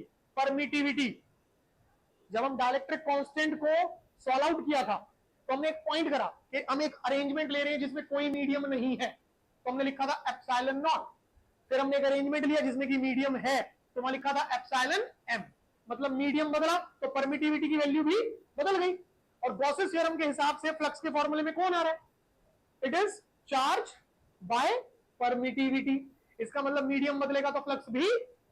तो तीसरा,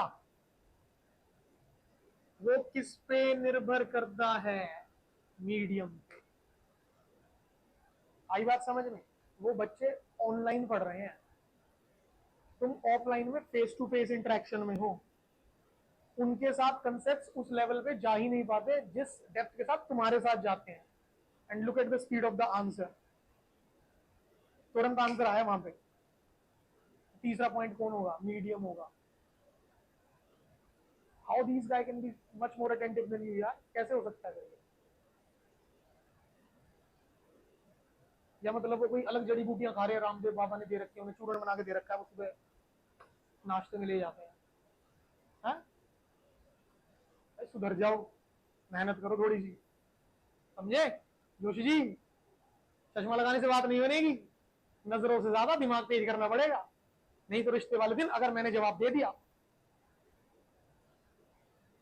और मैं छोड़ूंगा नहीं मिठाई खाने का मौका। ठीक है भाई, चलो ये पॉइंट समझ आया। अब दूसरी चीज, पहला तो ये ध्यान रखो फ्लक्स के लिए, अब दूसरी चीज क्या ध्यान रखेंगे, समझना ध्यान से। जब हम इलेक्ट्रिक फ्लक्स की कैलकुलेशन कर रहे हैं तो वो कैलकुलेशन दो वजहों से हो सकती है, कि या तो मेरे पास अवेलेबल है इलेक्ट्रिक फील्ड, और या फिर मेरे पास अवेलेबल है चार्ज।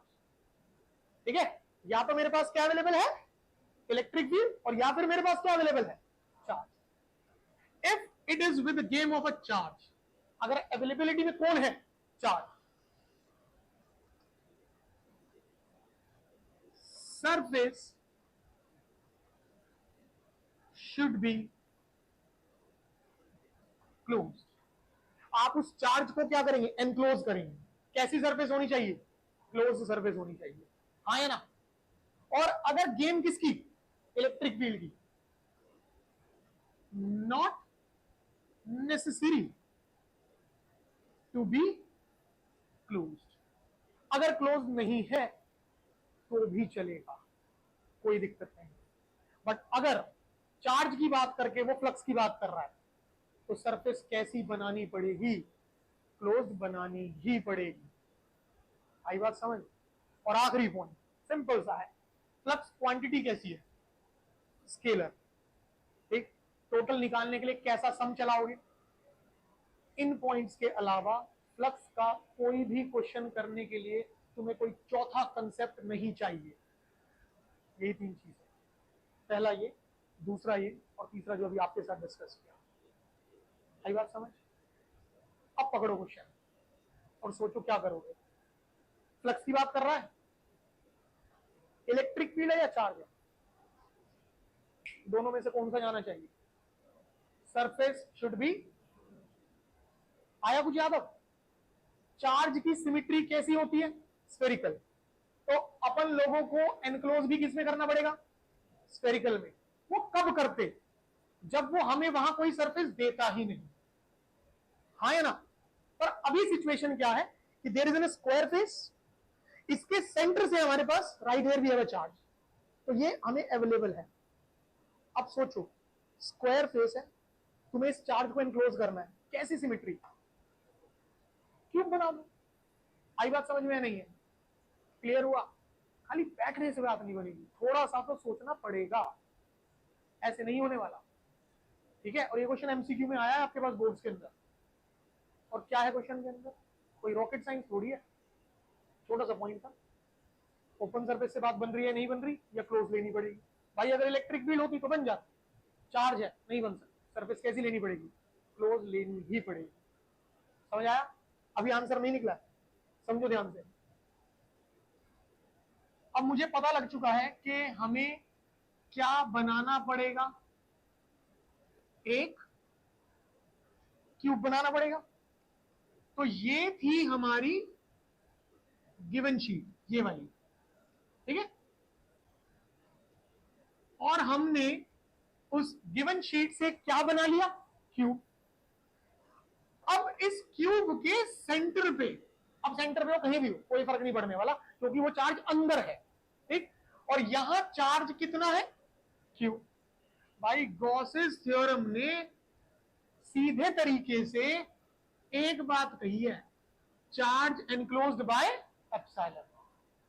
उसने ये तो नहीं कहा चार्ज यहां होना चाहिए, थोड़ा सा करीब होना चाहिए, सरफेस से टच ना कर रहा हो, सेंटर पे ही होना चाहिए, सेंटर से दूर हो तो बात बिगड़ जाएगी, नहीं ना।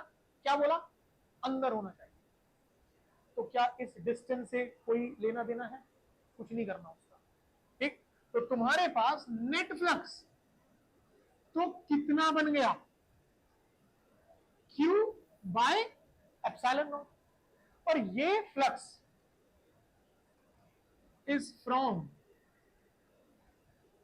कितने फेसेस? भाई ये तो पूरे क्यूब से है, तो कितने फेस इन्वॉल्व हो रहे हैं? 6 इन्वॉल्व हो रहे हैं। तो अगर 6 फेसेस का फ्लक्स इतना है, अपने को कितने से निकालना है? एक से। So this means the required will be 1/6 of net. So your answer will be how much? Q by 6 epsilon. आई बात समझ में या नहीं है? कर सकते हैं आप अच्छे से? कोई डाउट इसमें? पक्का? तो बेटा ऐसा नहीं है कि तुम लोगों को चीजें पता नहीं, पता भी है, पर तुम उन्हें अप्लाई करना चाह नहीं रहे। मतलब दिमाग उस स्थिति में आ गया, उतने लेजी, उतने कंफर्ट जोन में जा चुका है कि अब वो कुछ करना चाह नहीं रहा है। सपना तो है, ठीक है, पर चाह रहे हो कि बस वो सपना ही रहे, हकीकत में ना बदले। अब हकीकत में बदलने के लिए या तो मैं डंडा उठाऊं, कमरे को कंदी करवा के बाहर से बंद, और फिर तुम्हें दही तोड़ना शुरू करी है, तब तुम कुछ शुरू करो। मैं स्टार्टिंग से कह रहा हूं, जब तक घर पे नहीं बैठोगे ना 1.5 2 घंटे, तब तक ये सब्जेक्ट नहीं पकड़ में आएगा। कंधे में बैठ के चिल्लाएगा पूरे तरीके से, तो आंसुओं का रास्ता बदल देगा, और या तो सुखा देगा, दो ही परिस्थितियां होंगी, समझे? और ये वाला जो पॉइंट होता है ना कि यार हो नहीं पाता। ये कुछ नहीं है, सिर्फ एक्सक्यूज है कि हो नहीं पाता। समझे? सब कुछ देख पा रहे हो, सुन पा रहे हो, खा पा रहे हो, नहा रहे हो, खेल रहे हो, सब कुछ हो पा रहा है, बस एक चीज नहीं हो पा रही, फिजिक्स का न्यूमेरिकल नहीं हो पा रहा, क्योंकि चाह नहीं रहे हो। भूख लग रही है, खाना खाना चाह रहे हो तो खाया जा रहा है, बिंदास खाया जा रहा है। मौज मस्ती करनी है, दोस्तों के साथ खूब अच्छे से एंजॉय कर रहे हो, क्यों? क्योंकि चाह रहे हो, उसके लिए एफर्ट्स डाल रहे हो, तो वो हो रहा है। जिस चीज में एफर्ट्स डालोगे तो वो होगी, और जिसमें डाल ही नहीं रहे एफर्ट्स, तो वो कहां से हो जाएगी? होने ही नहीं वाली, कितनी भी जान लगा लो। देखो आप क्वेश्चन कैसे करेंगे, पढ़ो ध्यान से और सोचो। और मेरे डेलीगेंट वाले खिलाड़ियों, यहां तक का क्लियर है बेटा सबको अच्छे से? जल्दी से बता दो फटाफट। आप लोग क्वेश्चन रीड करो बेटू, सॉल्व करते हैं हम लोग।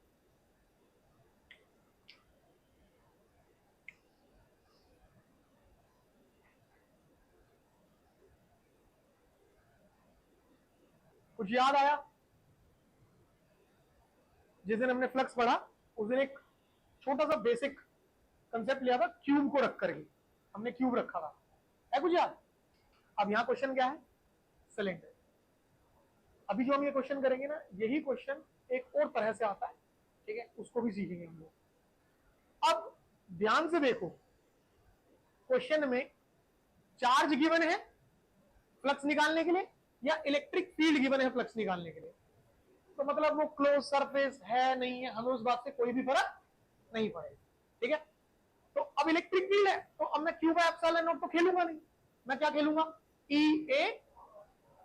अब जब ई ए कॉस थीटा आ जाए तो मतलब मुझे स्मॉल एरिया बनाना पड़ेगा, उसका एरिया वेक्टर बनाना पड़ेगा, और फिर इलेक्ट्रिक फील्ड के साथ उसका एंगल देखना पड़ेगा, हाँ या ना? ठीक है, ओके। अब स्टार्ट करते हैं इसको। तो सबसे पहले क्या करो, आप चेक करो, इलेक्ट्रिक फील्ड जो है वो दे रहा है 50x आई कैप। और अगर तुम लोगों को याद हो तो मैंने तुम्हें समझाया था कि जो ये x इलेक्ट्रिक फील्ड के अंदर जो x आएगा, इसका मतलब क्या होता है? Distance from origin. ये डिस्टेंस कहां से है? ओरिजिन से है। तो पहले ही हम क्या करते हैं, अपना ये तो हो गया मेरा लेफ्ट फेस, और ये वाला हो गया बेटा मेरा right face.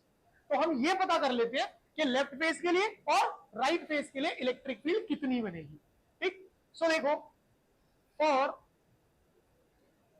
Left face electric field यहीं पे मेंशन करो, आपके लेफ्ट फेस के लिए डिस्टेंस फ्रॉम द ओरिजिन कितना हो गया?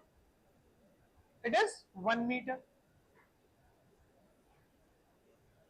अभी फिलहाल बहुत बेसिक है ये क्वेश्चन, एग्जाम में जब कभी आता है ना वो ये चेंज कर देता है, इसको मिलीमीटर में कर देगा, सेंटीमीटर में कर देगा, और हमें आदत हो जाती है कि यार 1 मीटर, 2 मीटर, 2.5 मीटर, तो गेम वहां फंस जाती है।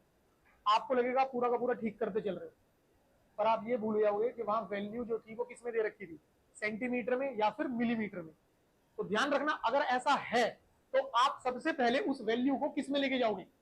एसआई स्टैंडर्ड में लेके जाओगे, ठीक है। कभी भी सीजीएस में या डिसऑर्डर्ड में नहीं छोड़ना है, जो भी वहां वैल्यू गिवन है उसे किस में पलटोगे? एसआई स्टैंडर्ड में। तो अभी फिलहाल मीटर में हम कोई दिक्कत नहीं होगी। तो x हो गया 1 मीटर, तो इलेक्ट्रिक फील्ड इज 50x। तो इलेक्ट्रिक फील्ड कितना हो गया? 50 into 1, and that gives you simply 50 Newton पर कूलम। कोई डाउट? पक्का? अब जरा जाइए एरिया में, ध्यान से देखो, area of cross section 25 centimetre square. तो एरिया ऑफ लेफ्ट फेस कितना है? 25 सेंटीमीटर स्क्वायर। तो बेटा बदलो, 25 इंटू 10 की पावर -4 मीटर स्क्वायर, हाँ या ना? कोई डाउट यार रेहान? डाउट?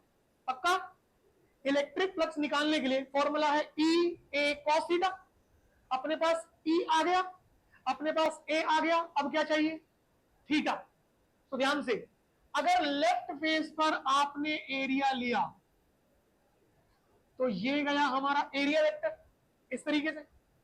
इलेक्ट्रिक फील्ड में साफ लिखा है आई कैप, अगर आई कैप है तो इसका मतलब electric field is purely along positive X axis. और लेफ्ट फेस पर हमारा एरिया वेक्टर जो है वो कैसे जा रहा है, left side. So electric field area vector दोनों के बीच में एंगल कितना बन गया, 180 बन गया। सो अगर मैं यहां पर थीटा को लिखूं, theta for the left face is how much, 180। तो इसका मतलब ये हुआ कि what is flux, E A cos theta, flux for the left face E A cos theta, और पूरा डेटा कहां का चला दो, लेफ्ट वाला। अगर तुमने लेफ्ट का डेटा चलाया, electric field is 50, area is 25 into 10⁻⁻4 and cos 180 will be how much, -1। अगर हम इसे रिजॉल्व कर लें तो flux for the left face, flux for the left 25 and into 5 will gives us how much, 125 into 10 की power, अच्छा ऐसा करो इसको 1250 ये रहने दो, 10 की पावर -4 वाला एज इट इज रखो, उसको मत छोड़ो, कैलकुलेशन में इजी हो जाएगा थोड़ा। तो ये हो गया आपका इंटू 10 की पावर -4, और पूरा का पूरा फ्लक्स जो बन रहा है वो कैसा फ्लक्स बन रहा है, नेगेटिव। यूनिट लगाना नहीं भूलेंगे, न्यूटन मीटर स्क्वायर पर कूलम। हो जाएगा यहां तक। ये फ्लक्स आप लोगों ने केवल कहां का कैलकुलेट किया, लेफ्ट का। हो जाएगा। अब चलते हैं राइट फेस पर। तो बेटा गौर से देखो, अगर तुमने राइट फेस पर एरिया वेक्टर लिया तो ये क्या इस तरीके से, तो एरिया वेक्टर इलेक्ट्रिक फील्ड दोनों के बीच का एंगल कितना हो गया, 0। Joshi ji and tell me now what is the value for X, that will be 2। भाई 1 मीटर ही हो गया और 1 मीटर ये, तो राइट फेस के लिए वैल्यू कितना चला गया। अब इन सभी वैल्यूज को प्रॉपरली मेंशन कर लो। Now for right face x is going to be 2 meter. तो बेटा जी इलेक्ट्रिक फील्ड आपके पास लिखी हुई है 50x, तो कितनी होगी 50 into 2 and that gives you 100 Newton पर कूलम। एरिया ध्यान से सोचो, उसने स्पष्ट क्वेश्चन में बोला है एरिया ऑफ क्रॉस सेक्शन, तो जितना लेफ्ट के लिए है उतना ही किसके लिए होगा, तो that will remain the same. ठीक, तो मैं वापस से क्या लिख देता हूं, 25 10 की power -4 meter square and theta for the right is how much, 0। क्योंकि फ्लक्स कितना है, ई ए cos थीटा, तो flux for the right face what is E, 100, what is A, 25 into 10 की power -4 and cos 0 will be 1। तो बाबू flux for the right face कितना बन गया, 2500 10 की पावर -4 न्यूटन मीटर स्क्वायर पर कूलम। इसको ले लेते हैं इक्वेशन नंबर सेकेंड। समझ आया, सिंपल स्टेप है। एरिया वेक्टर देख लो, इलेक्ट्रिक फील्ड पकड़ो, एरिया पकड़ो, फ्लक्स निकालने के लिए क्या लगाओ, ई ए cos थीटा। दोनों फेसेस की बात होगी। अब मुझे ये बताओ कर्व्ड सरफेस क्यों नहीं ले रहे हो, क्योंकि कर्व्ड सरफेस पर एरिया वेक्टर जब बनाएंगे तो वो इलेक्ट्रिक फील्ड के साथ कितने एंगल पर हो जाएगा, 90, और अगर 90 डिग्री पर है तो फ्लक्स कितना, 0। तो इस वजह से हमने कर्व्ड सरफेस पर कोई भी कंसिडरेशन नहीं ली। याद रहेगा सबको। अब टोटल फ्लक्स अगर निकालना है तो मुझे क्या करना चाहिए भाई बता दो। सो बिकॉज फ्लक्स कैसी क्वांटिटी, स्केलर क्वांटिटी, तो बाबू net flux will be left and plus right. So from equation 1 and 2 क्या करने वाले हो, नेट फ्लक्स लेफ्ट वाला कितना होगा, -1250, और ये कितना हो गया 2500 इंटू 10 की पावर -4, हाँ है ना। सो आपके पास कितना बच गया, it is positive of 1250 into 10 की पावर -4 न्यूटन मीटर स्क्वायर पर कूलम। हाँ या ना, समझ आया या नहीं, क्वेश्चन कैसे अटेम्प्ट करना है क्लियर हुआ या नहीं, पक्का। अभी खत्म थोड़ी हो गया, क्वेश्चन ध्यान से पढ़ो, एक चीज और निकालनी है। क्या निकालना है? Total charge. अब बताओ क्या करोगे? बिल्कुल सही, एग्जैक्ट। जिन भी बच्चों ने जवाब दिया बहुत ही बढ़िया। अब आप इस्तेमाल कर लेंगे किसे? गॉसेस थ्योरम को। So according to Gauss's theorem the net flux will be how much? Charge by epsilon. थोड़ा सा ध्यान देना पड़ेगा बेटा। नेट फ्लक्स आपके पास आ चुका है, ठीक है। एप्सिलॉन नोट का वैल्यू अपन लोग जानते हैं 8.85 10 की पावर -12 कूलम स्क्वायर पर न्यूटन मीटर स्क्वायर, ये होती है। फ्लक्स पता है, एप्सिलॉन नोट हम जानते हैं, क्रॉस मल्टीप्लाई करके हमारे पास क्या निकल सकता है? चार्ज। 3 नंबर की प्रॉब्लम है, कर पाओगे या नहीं? पक्की बात? श्योर? कोई डाउट? इस बार के जेई मेंस में क्वेश्चन क्या था हम करेंगे वो भी, और एनसीईआरटी का है, एग्जाम्पलर में। ये सिलेंडर इस तरीके से रखा है, आधा हिस्सा ओरिजिन से राइट है और आधा हिस्सा ओरिजिन से लेफ्ट है, ठीक है। तो हमें फ्लक्स निकालना है, और उसमें क्वेश्चन का मेन कंसेप्ट तो यही है कि आधा हिस्सा जो है वो ओरिजिन से लेफ्ट, आधा ओरिजिन से राइट। और उसने उस पूछने के तरीके को इतना ज्यादा कॉम्प्लेक्स कर दिया कि बच्चे का इस बात पे ध्यान नहीं जा पा रहा कि सिमेट्री देखनी है बस वहां पे। जैसे हम यहाँ पे देख रहे हैं ना कि ओरिजिन से कितना डिस्टेंस बन रहा है, भाई फ्लक्स निकालना है, दो ही कंसेप्ट है। चार्ज है तो एनक्लोज करो, इलेक्ट्रिक फील्ड है तो इलेक्ट्रिक फील्ड देख लो, एरिया देख लो, और दोनों के बीच का एंगल देख लो। कंसेप्ट तो नहीं बदलेगा ना। क्वेश्चन में वो लैंग्वेज को कितना भी कॉम्प्लेक्स करके दे दे, वो लैंग्वेज इलेक्ट्रिक फ्लक्स के कंसेप्ट को थोड़ी बदल देगी। तो आपको रिजिड रहना है। बात फ्लक्स की तो भाई ये दो चीजें हो सकती हैं, फिर ये पकड़ना है कि दोनों में से चलाना किसको है, ठीक है। और वो प्रॉब्लम भी करेंगे हम लोग। यहां तक हो जाएगा सबका? Sure? So let's give an attempt to this problem. ये मैं नहीं करूंगा, ये आप लोग अपने आप से करें। स्टार्ट। शाबाश, जहां आप लोग फंसोगे वहां मैं हेल्प करूंगा, जल्दी से। नंबर ऑफ क्वेश्चंस ज्यादा है, स्पीड पकड़ो, कोशिश करो जल्दी जल्दी करने की।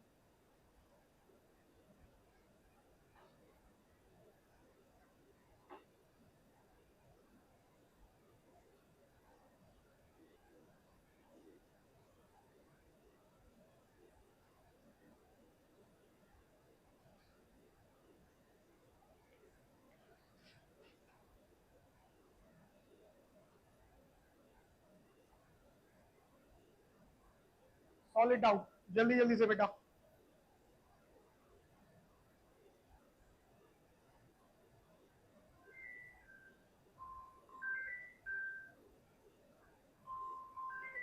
नवीन भैया, चाय वाय का प्रोग्राम तो नहीं? साइलेंट कर लो इसको। मिस्टर समीर, फिगर्स थोड़ा ध्यान से बनाए, सुंदरता और स्वच्छता का ध्यान रखें। अच्छा, समझ आ रही है प्रॉब्लम? श्योर है? यहां तक क्लियर अच्छे से?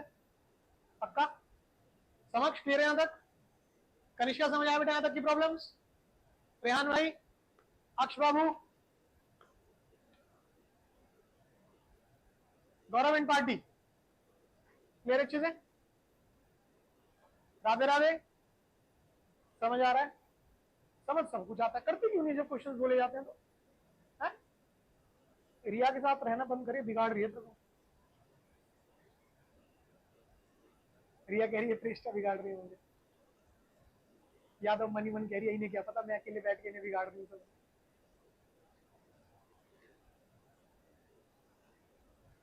प्रगति बेटा समझ आए यहां तक अच्छे से? पक्का? घबराना नहीं है, मेहनत करनी है बस, ठीक है।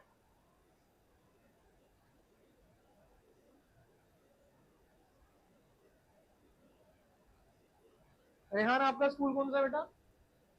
And Martin. कनिष्का आपका स्कूल कौन सा बेटा? अश्विन भाई, कनिष्का तो मिसमैच कर रही है आपके स्कूल से, but Rehan is from your school, Saint Martin. Rehan आपका एक फ्रेंड होगा आपके स्कूल में, वो थोड़ा नशे में रहता है लड़का, है ना? हाँ अश्विन, बहुत पिटता है भाई ये दिल्ली कैंट, जिस दिन मैं ऑफलाइन जाता हूँ तो मतलब इसको लिटा के मारा जाता है खूब अच्छे से, तसल्ली से, तरीके से।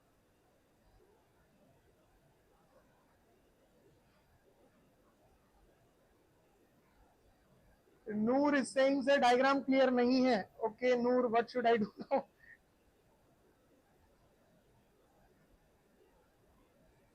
न्यूमेरिकल रीडिंग्स क्लियर है आप लोगों को? Abhay Ram and all, numerical readings clear है?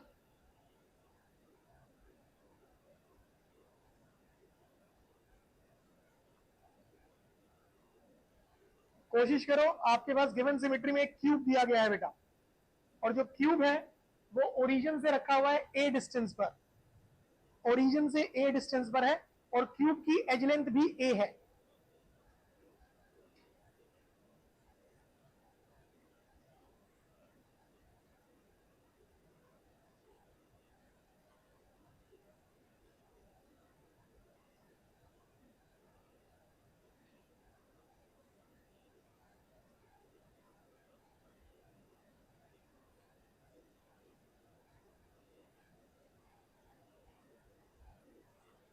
आप लोग बेसिक पॉइंट से मत हिलो. कौन सा फेस पकड़ो पहले? लेफ्ट. ठीक है, और चेक करो लेफ्ट फेस ओरिजिन से कितनी दूरी पर है. इट इज एट ए. ठीक है, अगर हम लोग, चलो मिलके करते हैं थोड़ा सा, अगर हम लोगों ने बात करी कौन से फेस की? लेफ्ट फेस की. लेफ्ट फेस का distance from the origin is a. In that case electric field for the left face, electric field कितनी कह रहा है बेटा हमें? अल्फा एक्स की पावर हाफ. एंड एक्स का मतलब क्या है? Distance from origin. हाँ है ना? तो अगर मैं यहां पे पुटअप करता हूं तो मेरे पास कितना बना? अल्फा एक्स की जगह कितना कर दिया? ए. सो इट्स अल्फा ए की पावर हाफ न्यूटन पर कूलम. हाँ है ना? ओके. इसके बाद area of the left face. बेटा जो हमारा ये लेफ्ट फेस है, हमारे क्यूब का जो ये लेफ्ट फेस है, अगर हमने इसका एरिया वेक्टर बनाया, ये ऐसे जाएगा. And check out electric field. The electric field components E X. यहां पर क्या बोला उसने? E X. E Y is zero and E Z is zero. मतलब electric field is purely along which axes? Positive X axis. वो पूरी की पूरी कहां काम कर रही है? पॉजिटिव एक्स एक्सिस पर. तो इलेक्ट्रिक फील्ड यहां हो गई इस तरीके से. तो electric field and area vector दोनों के बीच का एंगल कितना चला गया? 180 डिग्री. एंड नाउ ये हमारा जो फेस है will be an square face, और एज लेंथ कितना है? A. So what will be the area of the left face? It is side square. And theta for the left face is how much? Flux निकालने के लिए यही तीन चीजें चाहिए थी. अगर ये तीनों चीजें आ गई तो flux for the left face is E A cos theta. Now what is E? Alpha A की power half. Area is A square and cos 180. Done है भाई? कॉस 180 कितना होगा? -1. So flux for the left face, flux for the left face कितना आ गया? Minus alpha A. Basis same, power add कर लो. कितना बन गया? पावर 3/2. अभी कुछ वैल्यू मत डालो, आखिरी में गेम खेलेंगे वैल्यू के साथ. यहां तक कोई समस्या? श्योर? इतना न्यूटन मीटर स्क्वायर पर कूलम. हाँ, कहीं दिक्कत करी? कहां पे? अच्छा 2 है वहां पर, सॉरी. ये हाफ प्लस 1 ले लिया मैंने, तो half plus 2 will gives you 5/2. भाई बता रहा तुरंत के तुरंत 5/2. अब ठीक है भाई? चलिए. सो ये तो गेम हो गई हमारी कहां की? लेफ्ट फेस की. ठीक है, अब हमें प्रेष्ठा जो है वो हेल्प करेगी राइट फेस के लिए. सो प्रेष्ठा जी आप बताइए राइट फेस के लिए एक्स कितना है? इट इज ए एंड ए. कितना हो गया? 2a. सो ये हमने अभी रख लिया 2a. आप जो 0.1 है वो आखिरी में पुटअप करेंगे अपन लोग. ठीक है. So in that case, electric field for the right face, Mr. Lakshay, बताइए. It is alpha and 2a power half. So what we can write? It is root 2 alpha and A power half Newton पर coulomb. ये चीज बनेगी भाई। Electric field तैयार है, area for the right face वही रहेगा ए स्क्वायर। और अगर मैं बात करता हूं राइट फेस पर, ये रहा हमारा right face, unit area vector अगर बनाया जाए तो दोनों की डायरेक्शन क्या होगी, सेम। अगर दोनों की डायरेक्शन सेम तो एंगल कितना, तो थीटा को कितना लिख लेंगे बेटू हम, theta for the right face is 0। हमारे पास सारी वैल्यूज आ गई हैं।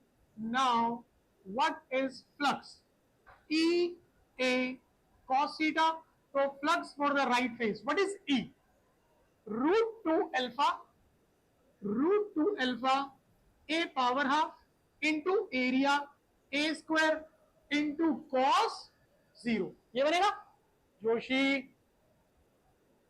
मेरी दही तोड़ दी जाएगी, पढ़ाई में ध्यान लगा ले। तो फ्लक्स कितना बना बेटा यहां से आपके पास, is going to be √2 alpha A की पावर 5/2 न्यूटन मीटर स्क्वायर पर कूलम। दोनों फ्लक्स तैयार है, यहां तक कोई doubt. What will be the net flux, Anahita बताएगी, कोई मत बोलना।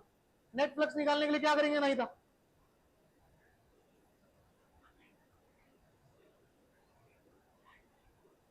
बीच में मैंने 2 बार गाली भी दे दी, पता लगी नहीं लगी ना। अनाहिता भी यही टेक्निक पे चल रही है, कह रही तू पूछ आंसर, मैं साइलेंट मोड पे गाली दे दूंगी। गंदी बात होती है अनाहिता, गाली नहीं देते, मतलब सभ्य समाज का हिस्सा है वो, देनी चाहिए पर न्यूमेरिकल में नहीं ना बेटा। तो फ्लक्स निकालने के लिए हम क्या करेंगे भाई, अनाहिता कुछ तो बोल मेरे बच्चे, एल्जेब्रिक सम। तो flux left and plus flux right. So from equation 1 and 2 अगर तुम लोगों ने रीडिंग्स को ऑब्जर्व किया हो, फ्लक्स फ्रॉम द लेफ्ट कितना था, अल्फा ए की पावर 5/2 नेगेटिव में, ठीक। और राइट का फ्लक्स कितना था, √2 अल्फा ए की पावर 5/2। ये चीज बनी। अगर ध्यान से देखें तो पूरी इक्वेशन में से अल्फा ए की पावर 5/2 बाहर कर लीजिए और आपके पास यहां कितना रह गया, √2 - 1। अब ध्यान से देखो, क्वेश्चन के अंदर आपके पास अल्फा की वैल्यू अवेलेबल है, आपके पास ए की वैल्यू अवेलेबल है। सब्स्टिट्यूट करने के बाद हमारा net flux will B positive इतने न्यूटन मीटर स्क्वायर पर होगा। कर सकते हैं या नहीं, हाँ या ना भाई, आदत डालनी पड़ेगी। आज पहली क्लास है 2 घंटे की, इसके बाद वाली जो होंगी ना, अभी कॉन्सिक्वेंटली जो रखेंगे वो अभी 2-2 घंटे वाली ही रहेंगी। There after will have 3 hour. Sitting का आदत बनाना पड़ेगा, क्योंकि पेपर कितने घंटे बैठ के लिखना है, पूरे 3 घंटे 15 मिनट, उठना नहीं है, ठीक है। जब तक टीचर पूरी छीना झपटी पे ना उतर जाए ना कि बेटा ध्यान से शीट नहीं लिखना है अभी हमें, तो 3 घंटे 16 मिनट लिखना है। कोई बात नहीं, 15 मिनट, हम 1 मिनट फालतू लिखेंगे, तो वो बैठने की आदत डालनी पड़ेगी, ठीक है। जो आपके अंदर भी वो बना हुआ है ना कि 1 घंटा अगर पढ़ने के लिए बैठते हो तो उसमें तुम्हें 15 मिनट वॉशरूम में जाना है, फिर 3-4 मिनट रीले भी देखनी है, फिर बुआ के लड़के का फोन आ गया, वो बता रहा है कि भाई कल पार्टी यहाँ है, वो सब नहीं होना चाहिए। इफ इट्स 3 आवर 15 मिनट, तो 3.5-4 घंटे बैठने की आदत बनानी पड़ेगी, ठीक है। और जिसकी नहीं बनेगी चिंता नहीं करो, मैं बनवा के मानूंगा, छोड़ूंगा थोड़ी है। तो ये क्या निकल गया आपका नेट फ्लक्स, जोशी तेरी तशरीफ का तबला बना दिया जाएगा बेटा, ध्यान रख ना। तुझे उत्तराखंड के पहाड़ इसी कमरे में दिखा दिए हम, ठीक है। अगर हमें निकालना है चार्ज तो हम क्या करेंगे बेटू, according to Gauss's theorem what will be the net flux, charge enclosed by epsilon naught. बेटा आप लोग फ्लक्स निकाल चुके हो, एप्सिलॉन नॉट आपको पता है, वैल्यू सब्स्टिट्यूट करने के तुरंत बाद आपके पास एनक्लोज चार्ज आ जाएगा या नहीं, समझ आई बात, श्योर। तो क्या फ्लक्स की ये प्रॉब्लम अच्छे से निकाल पाओगे, कोई लोचा तो नहीं करेंगे? श्योर। सो इसी बात पे चलिए, बहुत सिंपल है यार, पढ़ो ध्यान से। और मेरे डेलीगेंट वाले प्यारे बच्चों, यहां तक की प्रॉब्लम्स क्लियर है सबको या नहीं? जल्दी से बताओ बेटा, फटाफट कंफर्म करो क्विकली। हाँ बेटा, हाँ हाँ, फ्री होंगे रात को 8:30 बजे के बाद। हाँ, 8:30 बजे आप कॉफी पीएंगे आराम से बैठिए, ठीक है? पक्का डन है।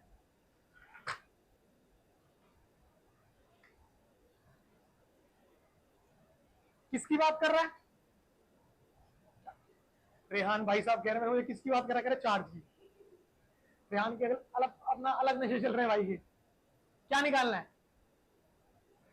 Ratio of flux. फ्लक्स की दो गेम है, या तो भाई तू होगा इलेक्ट्रिक फील्ड की वजह से, और या फिर तू होगा किसकी वजह से? चार्ज। चार्ज की वजह से तो फॉर्मूला कौन सा? It is Q by epsilon. मिल गया आंसर, करो इंप्लीमेंट।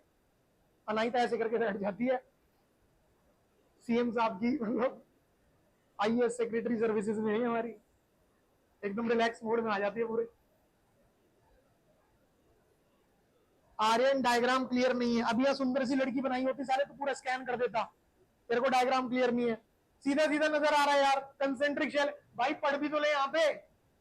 अंग्रेजी भाषा लिखी हुई है, बचपन से अब तक इंग्लिश मीडियम में पढ़ा है तू, माँ बाप के पैसे में आग लगा दी, पढ़ा भी नहीं जा रहा। तेरा डायग्राम ही क्लियर करा भी रुक।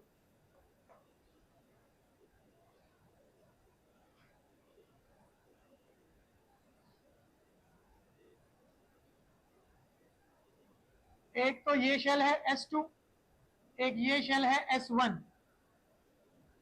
S1 के अंदर है चार्ज Q और S2 के अंदर है चार्ज 2Q। ये ले बेटा, अब मुझे यहां से भी नजर आ रहा है कि डायग्राम क्लियर हो गया है। जल्दी से स्नेहा जी, क्वेश्चन समझ आ रहे हैं आपको? पक्की बात? फिर पेपर में क्या हो जाता है आपके साथ बताइए?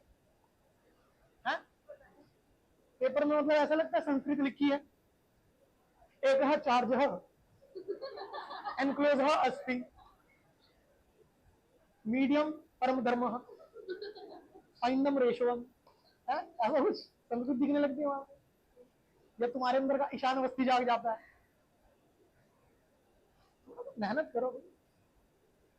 और तुम इतना छोटा छोटा जो लिख रही हो ये बेटा, तुम जब पेपर बचा के बच्चों की वसीयत लिखोगी तो बड़ा बड़ा बना ले उसको ढंग से। फर्स्ट पार्ट का रेशो आप बताइए। ये देखो मैंने बोला करके दिखा, ये उल्टा मेरे से पूछ रही है। हाँ बिल्कुल सही, पहले का रेशो बनेगा बेटा 1:3। आ गया आंसर? बहुत बढ़िया। शिवम नहीं आया? अच्छा आ गया, चलो अगला करो, पहला तो बेसिक था। नियति दुखी क्यों है बेटा? क्वेश्चन बढ़ रही है।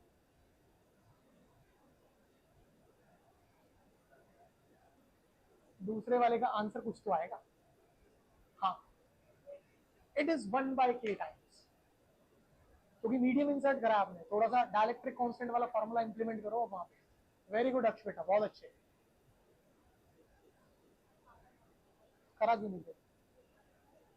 ओ हो, करोगे करा? अच्छा, ये एनसीईआरटी में? हाँ पहले वाला एनसीईआरटी।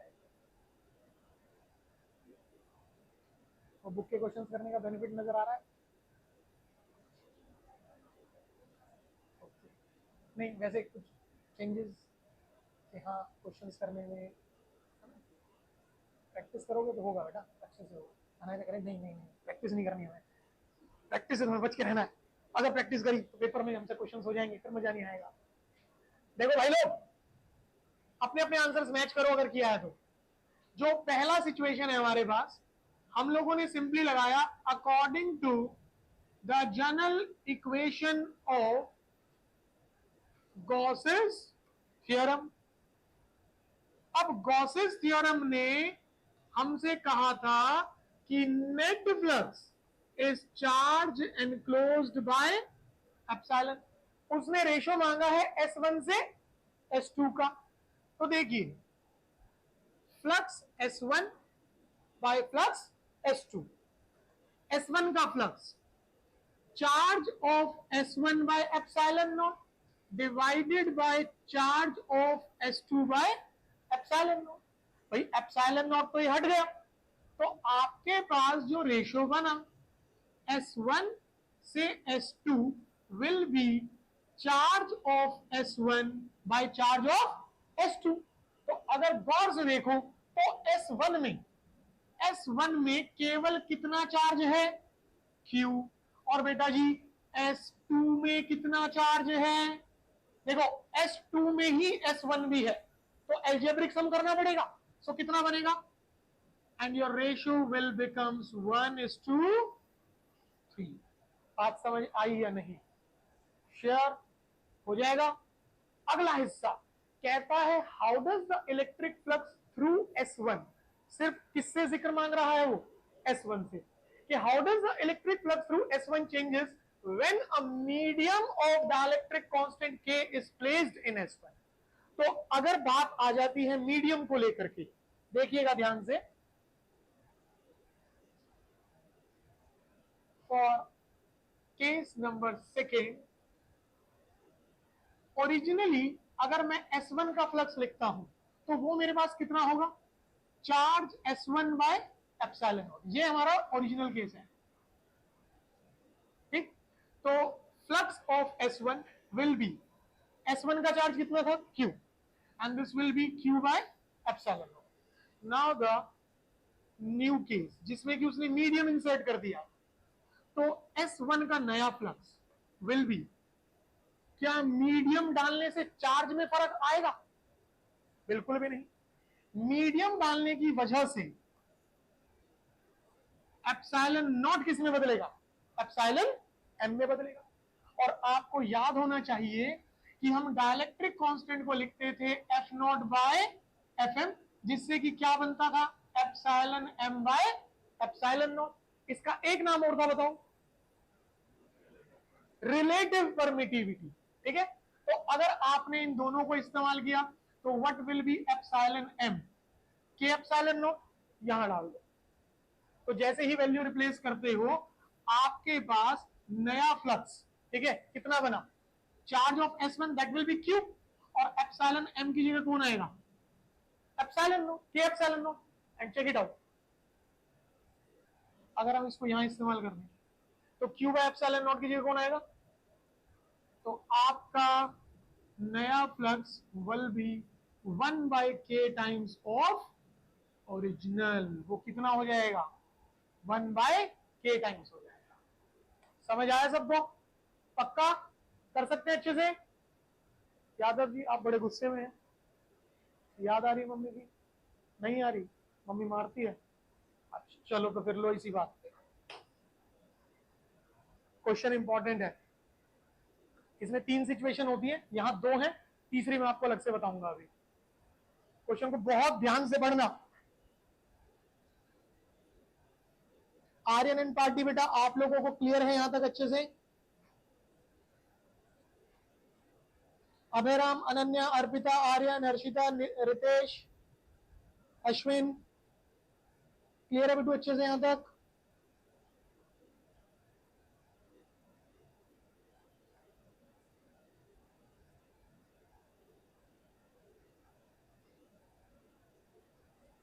जल्दी से, कहता है इलेक्ट्रिक फील्ड क्वेश्चन के अंदर दे दी उसने, कौन से एक्सेस पर दिख रही है, positive X axis. Find the flux of this field through a square of 10 centimetre whose plane is parallel to yz plane। बहुत सरल परिस्थिति है जो पहली परिस्थिति है, यहां पे देखिएगा ध्यान से।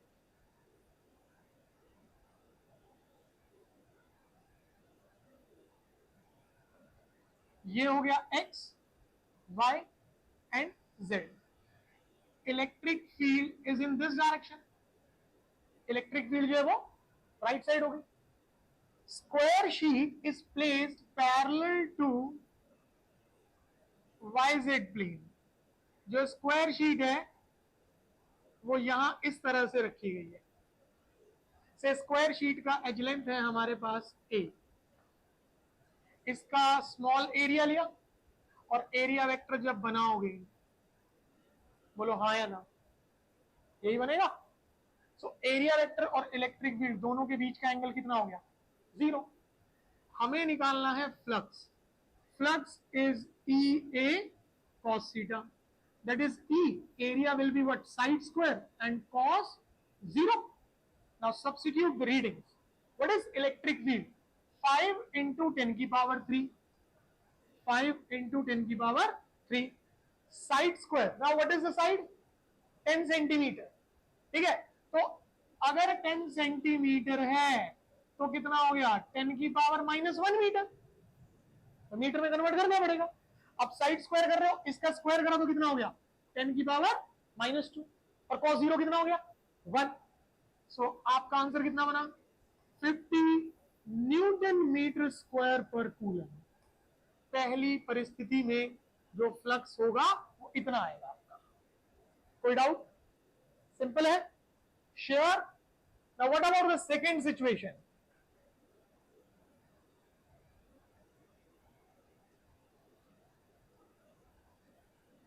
अब कहता है that what should be the flux through the same square if the plane makes an angle of 30 degree with the x-axis। Class में डिस्कस किया हुआ है आपके साथ भाई।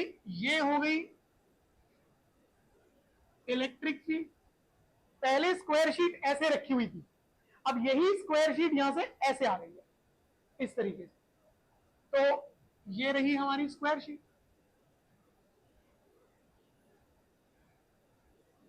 जो कि इलेक्ट्रिक फील्ड के साथ कितने एंगल पर है, 30 डिग्री पर। तो जरा ध्यान से देखिए, एक नोटबुक दिखाओ बेटा। ये स्क्वायर शीट थी, ये इसका एरिया वेक्टर इस तरफ था ऐसे। अगर मेरी square sheet incline, area vector नीचे आ रहा है, आया ना। सो इसका मतलब अगर मैं ये लेता हूं स्मॉल एरिया, ये बनाया इसका एरिया वेक्टर, दिए क्या, ठीक। सो ये एंगल कितना हो गया, 90। तो यहां से ये एंगल कितना बचा, तो ये एंगल आ गया आपका 60। मतलब इस सिचुएशन में theta between electric field and area vector is 60। तो फ्लक्स निकालने के लिए आपने क्या करा, ई ए cos थीटा। सुनिएगा ध्यान से, cos 0 कितना हो गया था, 1। मतलब ये जो वैल्यू बनी है, ये वैल्यू सिर्फ ई ए की बनी है, हाँ है ना। तो ई ए की वैल्यू कितनी है, 50। पकड़ लो यहां पे इसे, 50 into cos 60, cos 60 is half, solve out किया, 25 न्यूटन मीटर स्क्वायर पर। बात समझ आई है नहीं आई? अब सुनो मेरी बात ध्यान से। इस डीए कैप को गौर से देखना, क्या कहा जा सकता है। Unit area vector is the general concept, कि स्मॉल एरिया लिया और उसका क्या बना दिया, यूनिट एरिया वेक्टर, वो ठीक है। बट और ध्यान से देखो कि ये डीए कैप है क्या, it is normal to the plane, this is the sheet जिसके लिए हम फ्लक्स निकाल रहे हैं।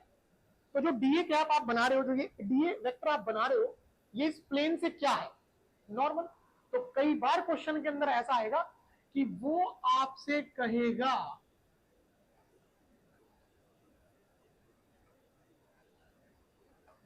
Normal to the plane is making an angle of 30 degree with the X axis. दो परिस्थिति है, ये जो परिस्थिति थी इसमें उसने क्या कहा, the sheet is making an angle of 30 degree. तो हमने ऐसे बनाया और हमने देखा कि हमारा रिक्वायर्ड एंगल क्वेश्चन को परफॉर्म करने के लिए वो 60 डिग्री जा रहा है।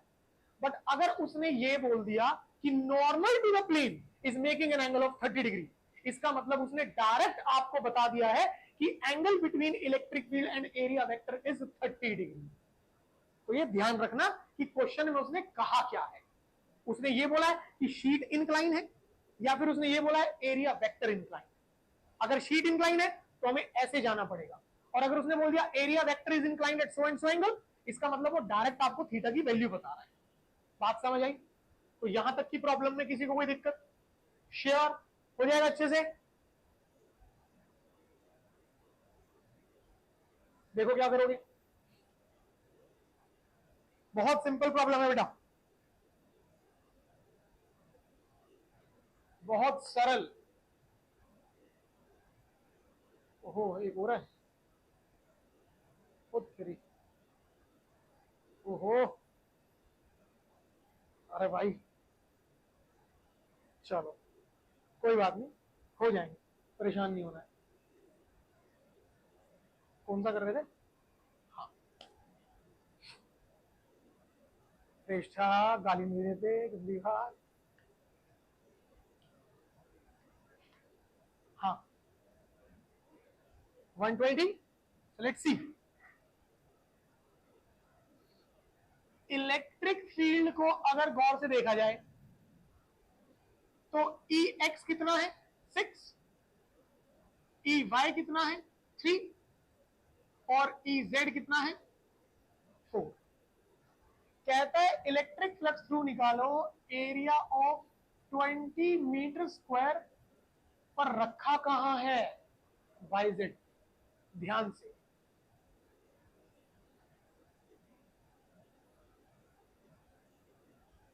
This is the Y Z plane. तो आपका एरिया वेक्टर इधर जाएगा, मतलब एरिया वेक्टर इज